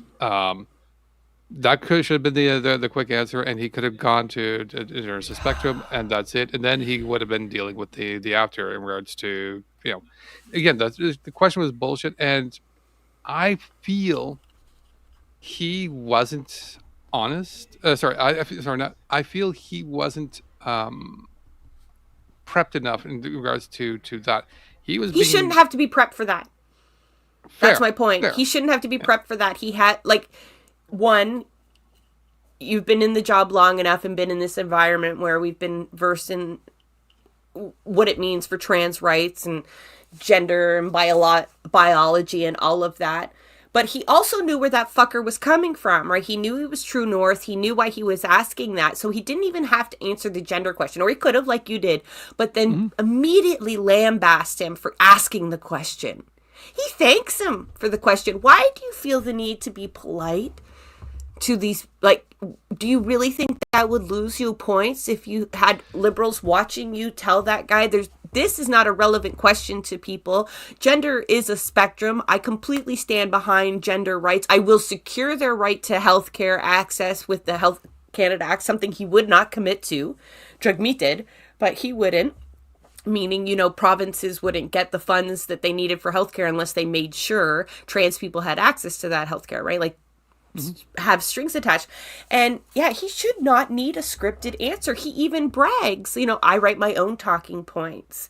So he claimed he didn't need to be prepped on any of this. He's done a few answers like that when he was asked about offshore accounts in a media scrum about a week ago. He really, obviously because he probably has offshore accounts and facilitated them and his best buddies with the bankers of the world. And so I know why he couldn't come up with an answer. But if you're going to ask for this job, you better have already had an answer given to you, or you just know what to say. Why are you asking for this top job if you can't come up with answers to these questions on the fly? Surely there's other people here in the country that could, right? How do these people float to the fucking top?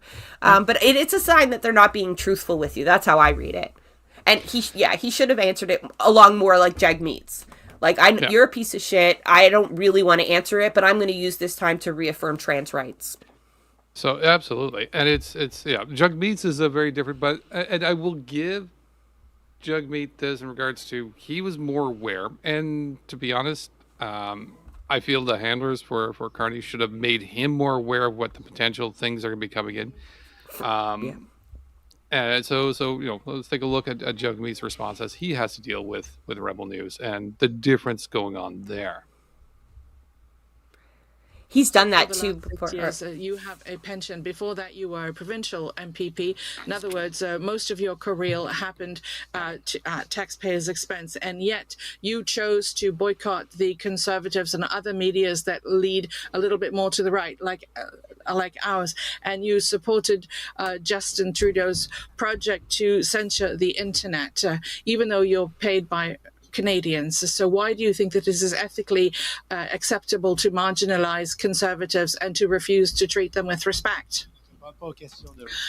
I will not answer questions from Rebel News because it is an organization that promotes disinformation, so I will not answer your question. But I will take the time to say that for me, what is most important in this election is who is going to fight for you, who is going to fight for what you consider to be important, like healthcare, It's not a bad move. like the interests of ordinary people, not CEOs. And to make sure that translation we support people against the giants. Well, maybe he fumbled through his French a little. You are not allowed to go. I think so. She's like, what the fuck did he just say? Opinions have been judged to be unacceptable. And yet in Canada, you support censorship of things that you consider to be unacceptable, especially via online censorship. You even no bias here at all. Yeah. But this is what I mentioned. Like the Rebel News questions have this huge story. Punished in one way or another. So how are you any different than authoritarian? Why did she get a follow-up when he's made it clear that he isn't there's another example going to answer her as to why I refuse to answer questions by Rebel News, because you promote disinformation, and your question shows this quite well. What's he laughing at? I wanted to know. Damn it. Kate McKenna from CBC News. Okay. So yeah, but so Jagmeet had to deal with two of them. So that was the first one. Let me see if I can find the second one here. So while you're looking for that, like that's why when you see, maybe you've seen the here clip. It is. Here. Okay, go ahead. Yeah. Absolutely, Alex Sultan with True North. Oh, sorry. There we go. Mr. Singh, Treya Humphrey with Rebel News. Your party takes great pride in standing against hate such as white supremacy, Islamophobia, and online... Sorry, I didn't get your outlet. Treya Humphrey with Rebel News. Okay. Your party... You know where I'm going to go with this, though, right?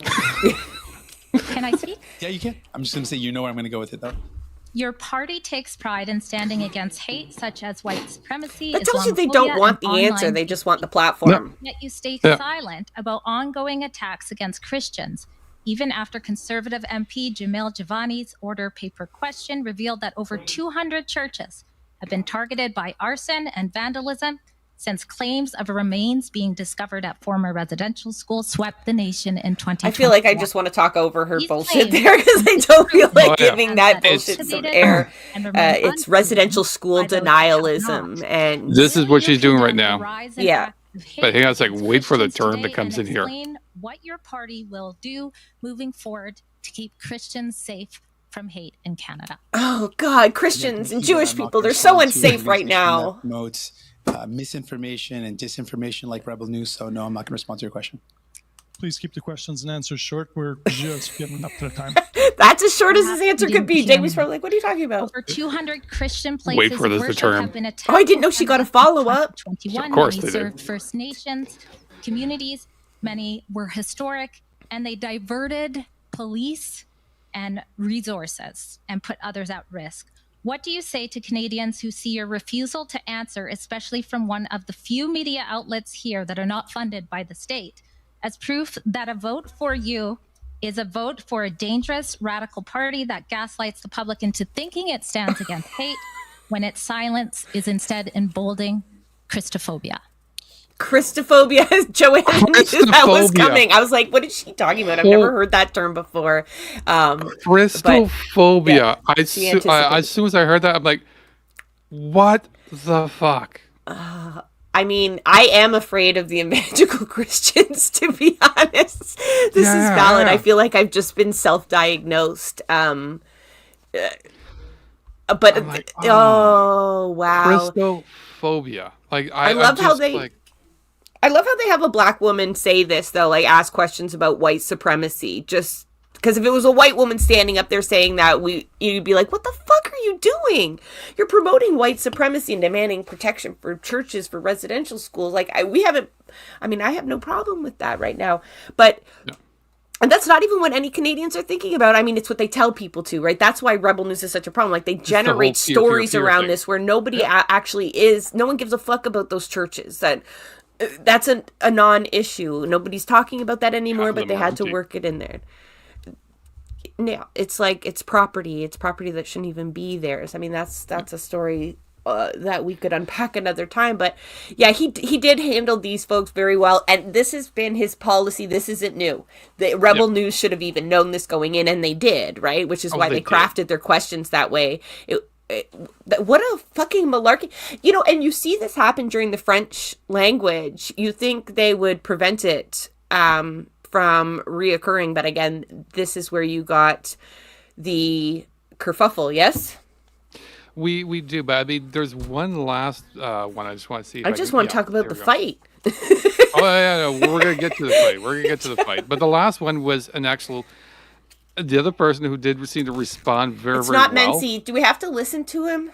We do, but it's Blanchette that has to deal with Menzies. And Blanchette surprised me in how well he answered that one. I'm like, holy shit. Okay. So again, Blanchette, we love him, we hate him, but sometimes when he says certain things, you're like, he does good. So okay, but he's a racist piece of shit, though. I'm not saying he's not. Okay. Since 1941, a pipeline has brought oil from Portland, Maine to Montreal. Over the years, it has brought hundreds of millions of barrels of oil, much of it from OPEC dictatorships. Why have you never, not even once, opposed OPEC conflict oil being imported through an aging pipeline? Why do you prefer OPEC conflict oil over Alberta ethical oil? I seem to believe that you already have the answer you want to write, so your question seems to contain the answer.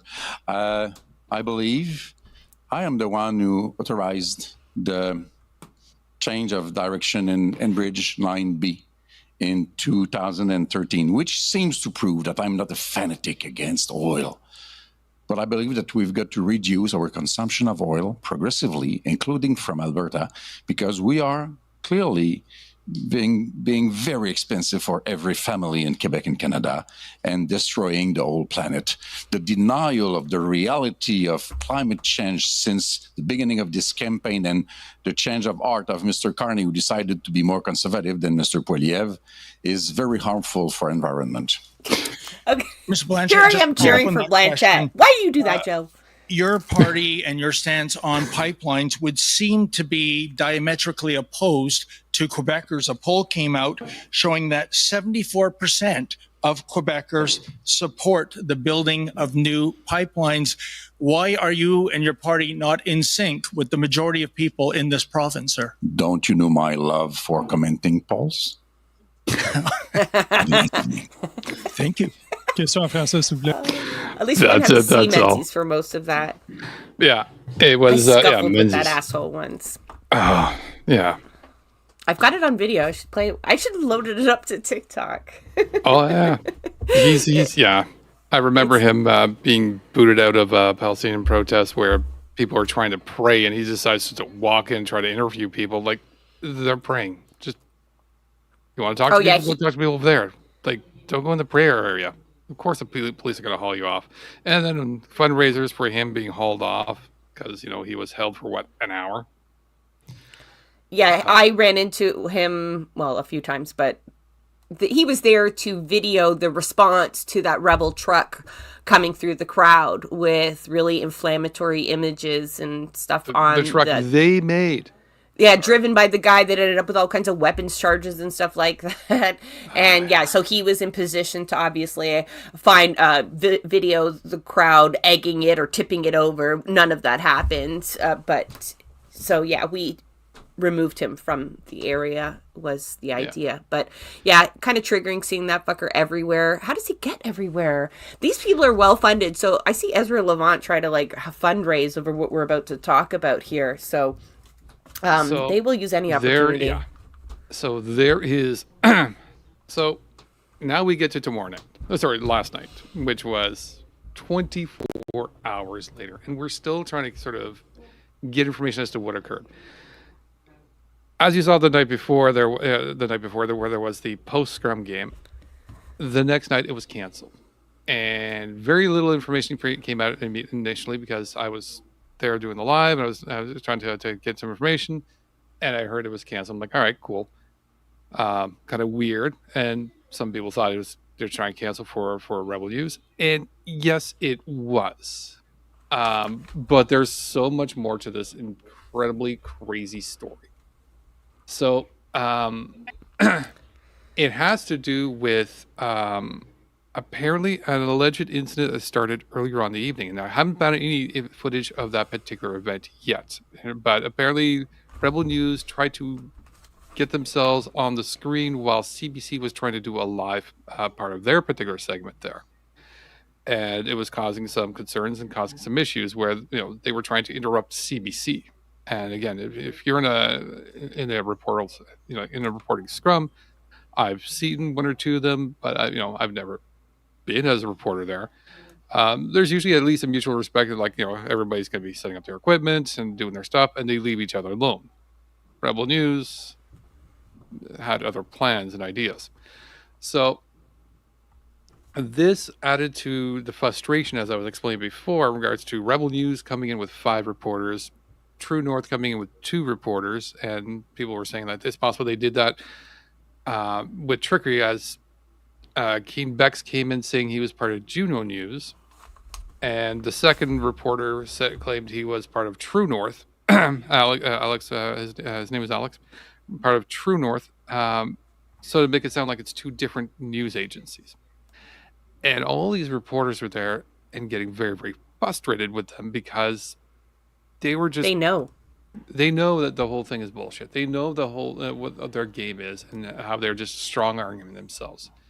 So it started off with a couple of arguments where the steam by these reporters were just like, we're getting sick of this shit. We're here to do our job in regards to reporting and asking questions from the candidates, and you're here just causing shit.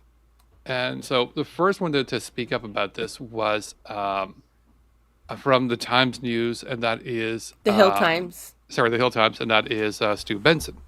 So I'm going to go through 2 separate clips and try to paste them together to kind of show you kind of the picture of how things went. In regards to it. So let's see here. Yeah. Let's see here.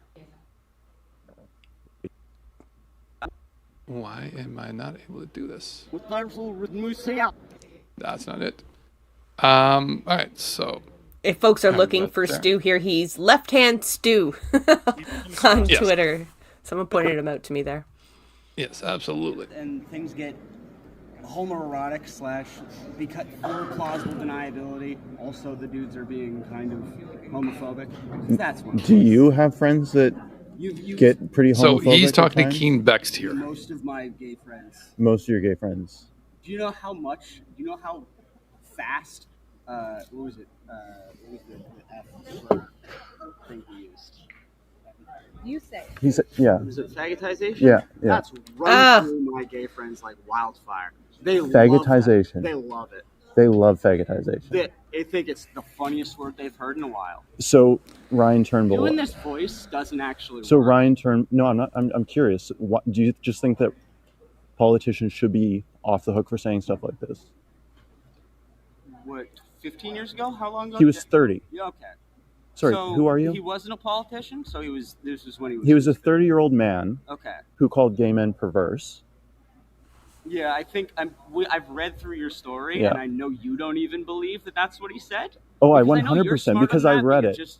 I read it, that's what he said. It too. And you're... Okay, I mean, you don't have any sort of morals or scruples, so you just throw it wherever you want. But I read it, and I know you're actually smarter than you pretend to be, so I know you know what he was saying. So he typed the words on Facebook, perverse faggotization.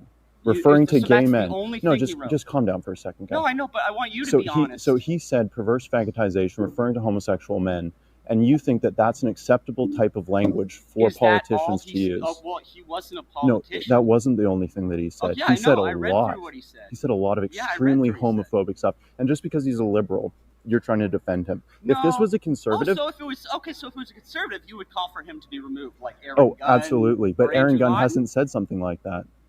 And if you could point to them doing that, please let me know. The voice doesn't It's work. crazy that you're getting so emotional about this, though. And how many of your honestly, friends? I How have many of your respect friends for drop this sort F of, slurs just frequently? I have respect for the industry and the profession. Sure, you do. Yeah. Your little chattering class. Sure. You Sorry. third-party advertisers that you Who work are you? for. Who are you? Who do you work for? Rebel News. Who do you work for? Rebel News, owned by Ezra Levant, is a different company. Why are you screaming? So they can stop spreading misinformation. What a gaslighting piece of shit. He's not screaming. Yeah. Oh yeah, no. This is what. Why are you screaming? By the way. Yeah. You'll also see I've Ezra dealt doing with that same men like shit. this. Mhm. Good. Can you hear me okay? Am I enunciating properly? Yeah, so he's talking to somebody else who's filming from across the room. He can see. Ties over to this. Oh, sorry, that's not the one. Is this the one? Oh, I think.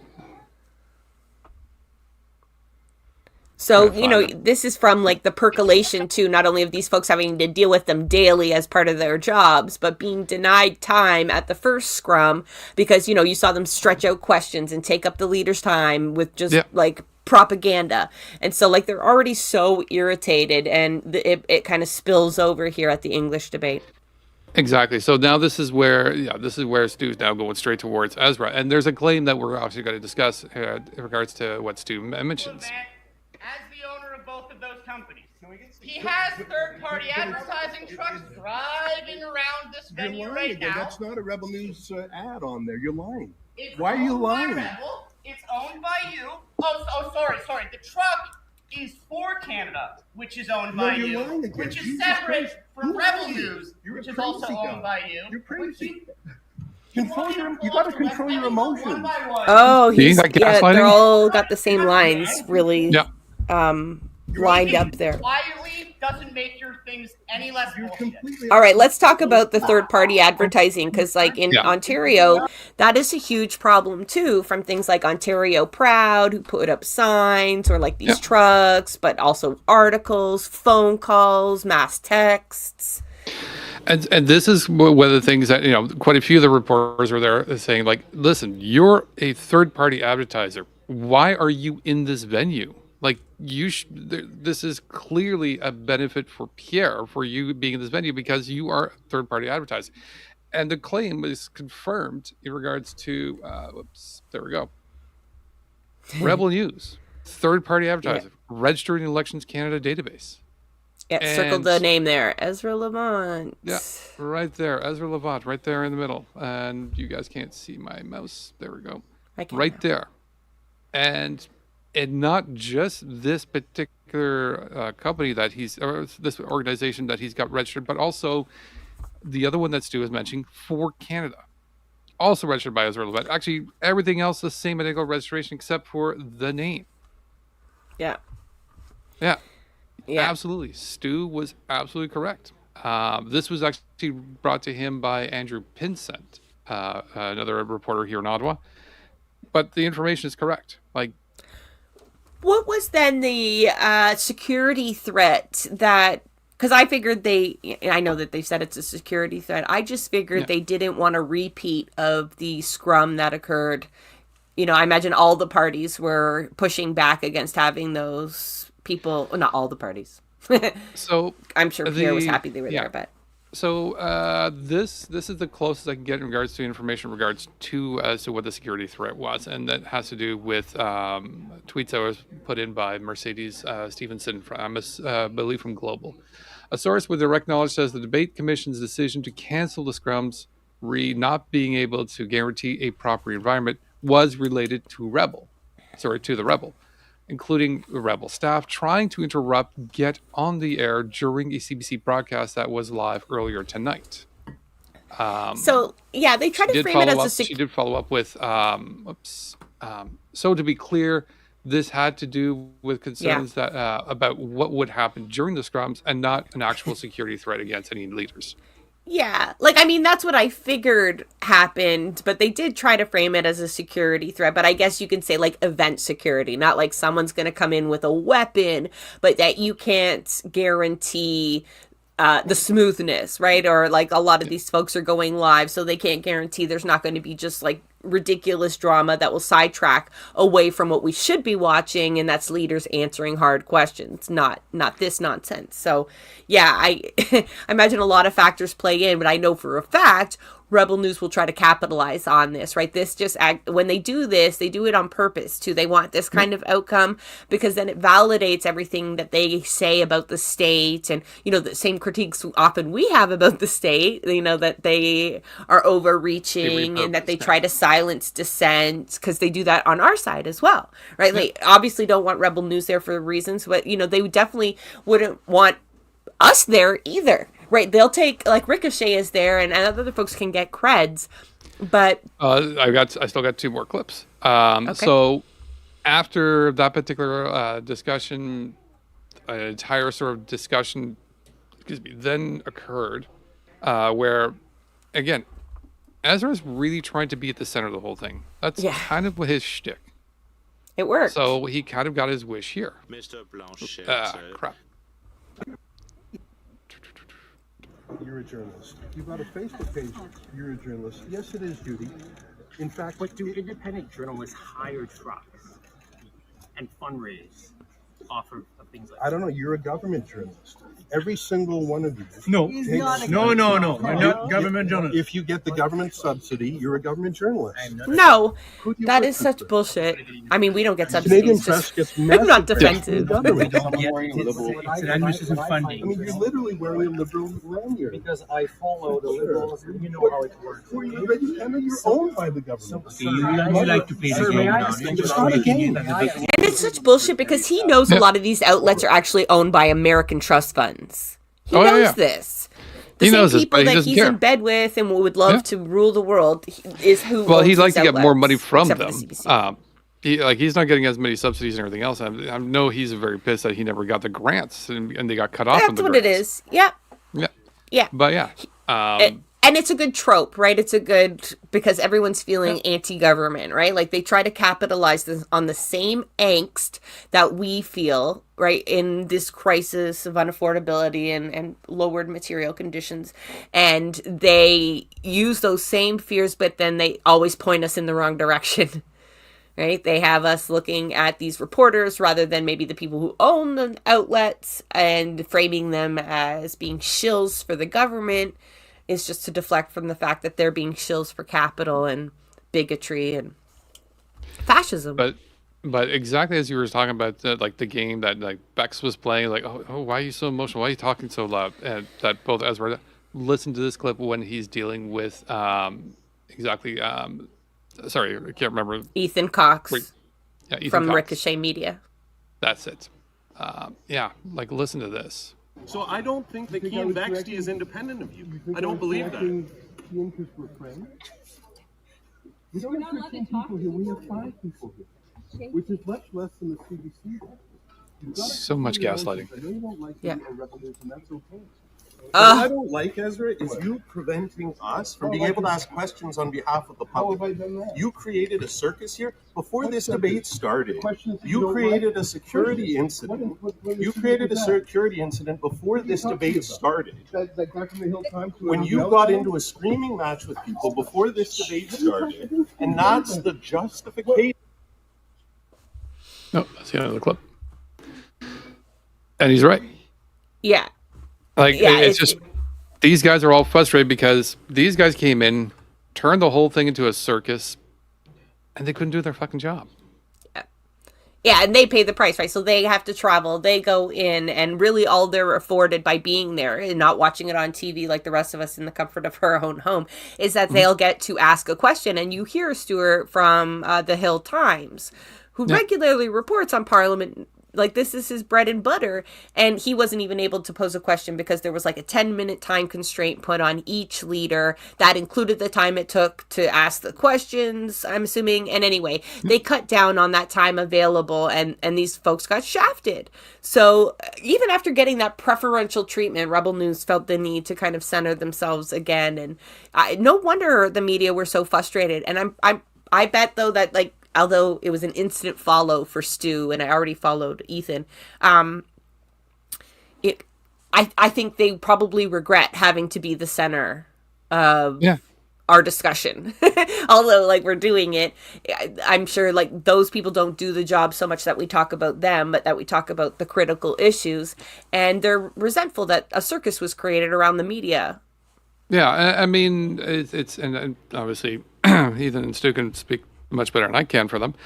But I mean, it's definitely something we want to ignore in regards to these right-wing places trying to force themselves in there, saying we're here for Canadians, here for freedom, and other bullshit that they're saying, because none of it's true. The gaslighting is real. They came in there to gaslight as much as possible because, again, they're just there to do their story. And their story is very much less to do about whatever politics there is and more to do with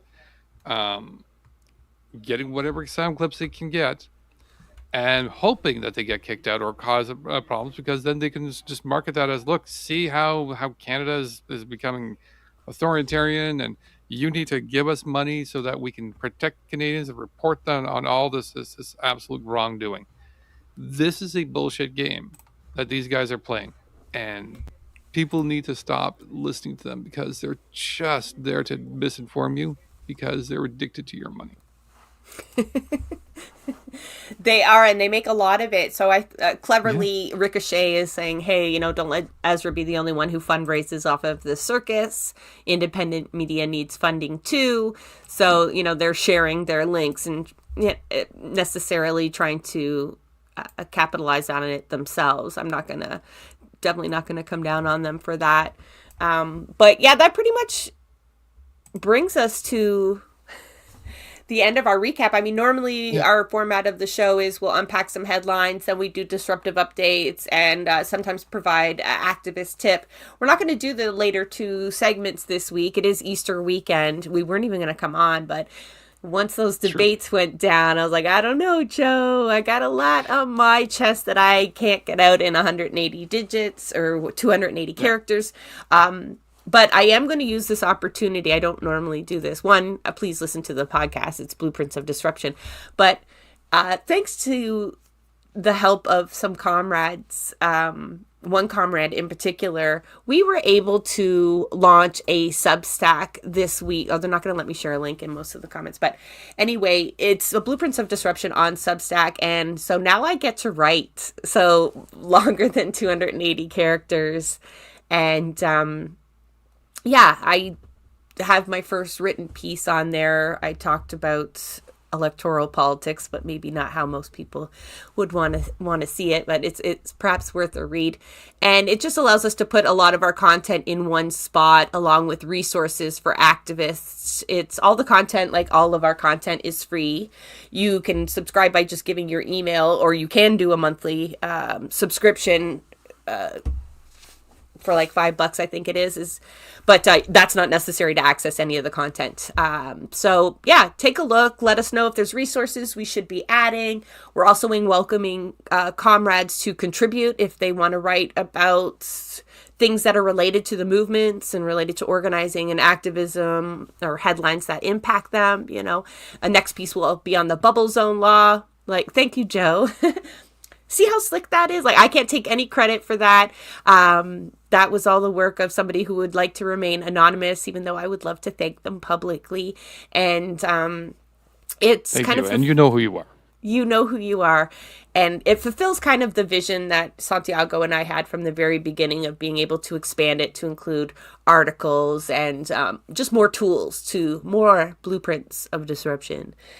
So I'm excited about that. We had a very busy week, which is kind of why I wanted to bail on Friday as well. But no, I packed it all into 1 week. Monday, we launched a Substack. Tuesday, we dropped an episode. on how to take down Amazon. You can see it there. It really is like a how to take down Amazon. It's really great discussion with John Milton.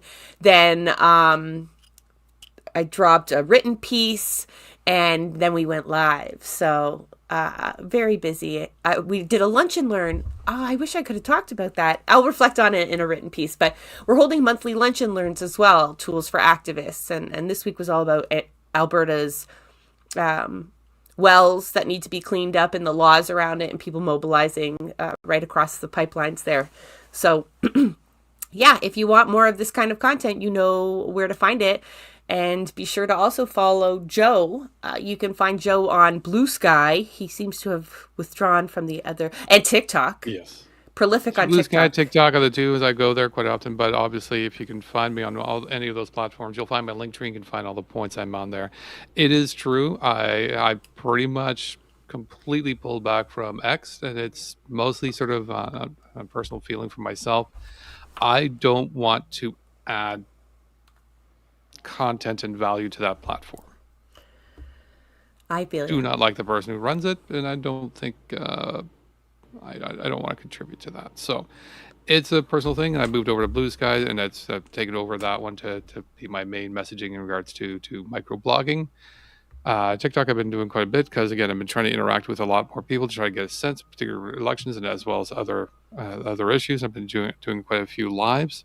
I'm going to be probably hosting a couple more every so often in regards to trying to do some discussions, mostly for live events lately in regards to watching the elections and a couple of the other things. But we're also going to be looking into some other stuff. And I think Jess and I are going to be discussing some other stuff soon too. So we shall see. But yeah, X is as Joanna is mentioning it. Although I may not be participating in there, I am still watching it because it is still significant for us to know. Still a lot of stuff I look into does end up on X in regards to activism. I keep tagging you, movements. So I keep absolutely. You back in. Oh yeah, you can absolutely tag me. I have no problems with that. But yeah, it's going to be one of those that's it's going to be. I will still view it. As I said, I pulled up those particular tweets to show in regards to what was going on for the election. But yeah, my participation in contributing to there, not so much. So no. Well, yeah, so you know where to find us all, and you can definitely find us here next Friday. We are going to line up, we usually have special guests with us, so we'll line up some guests to join us on the panel. We unpack the headlines, but then we give you the tools to kind of fight back. We don't just lament on how bad politicians are and how much they're screwing us over.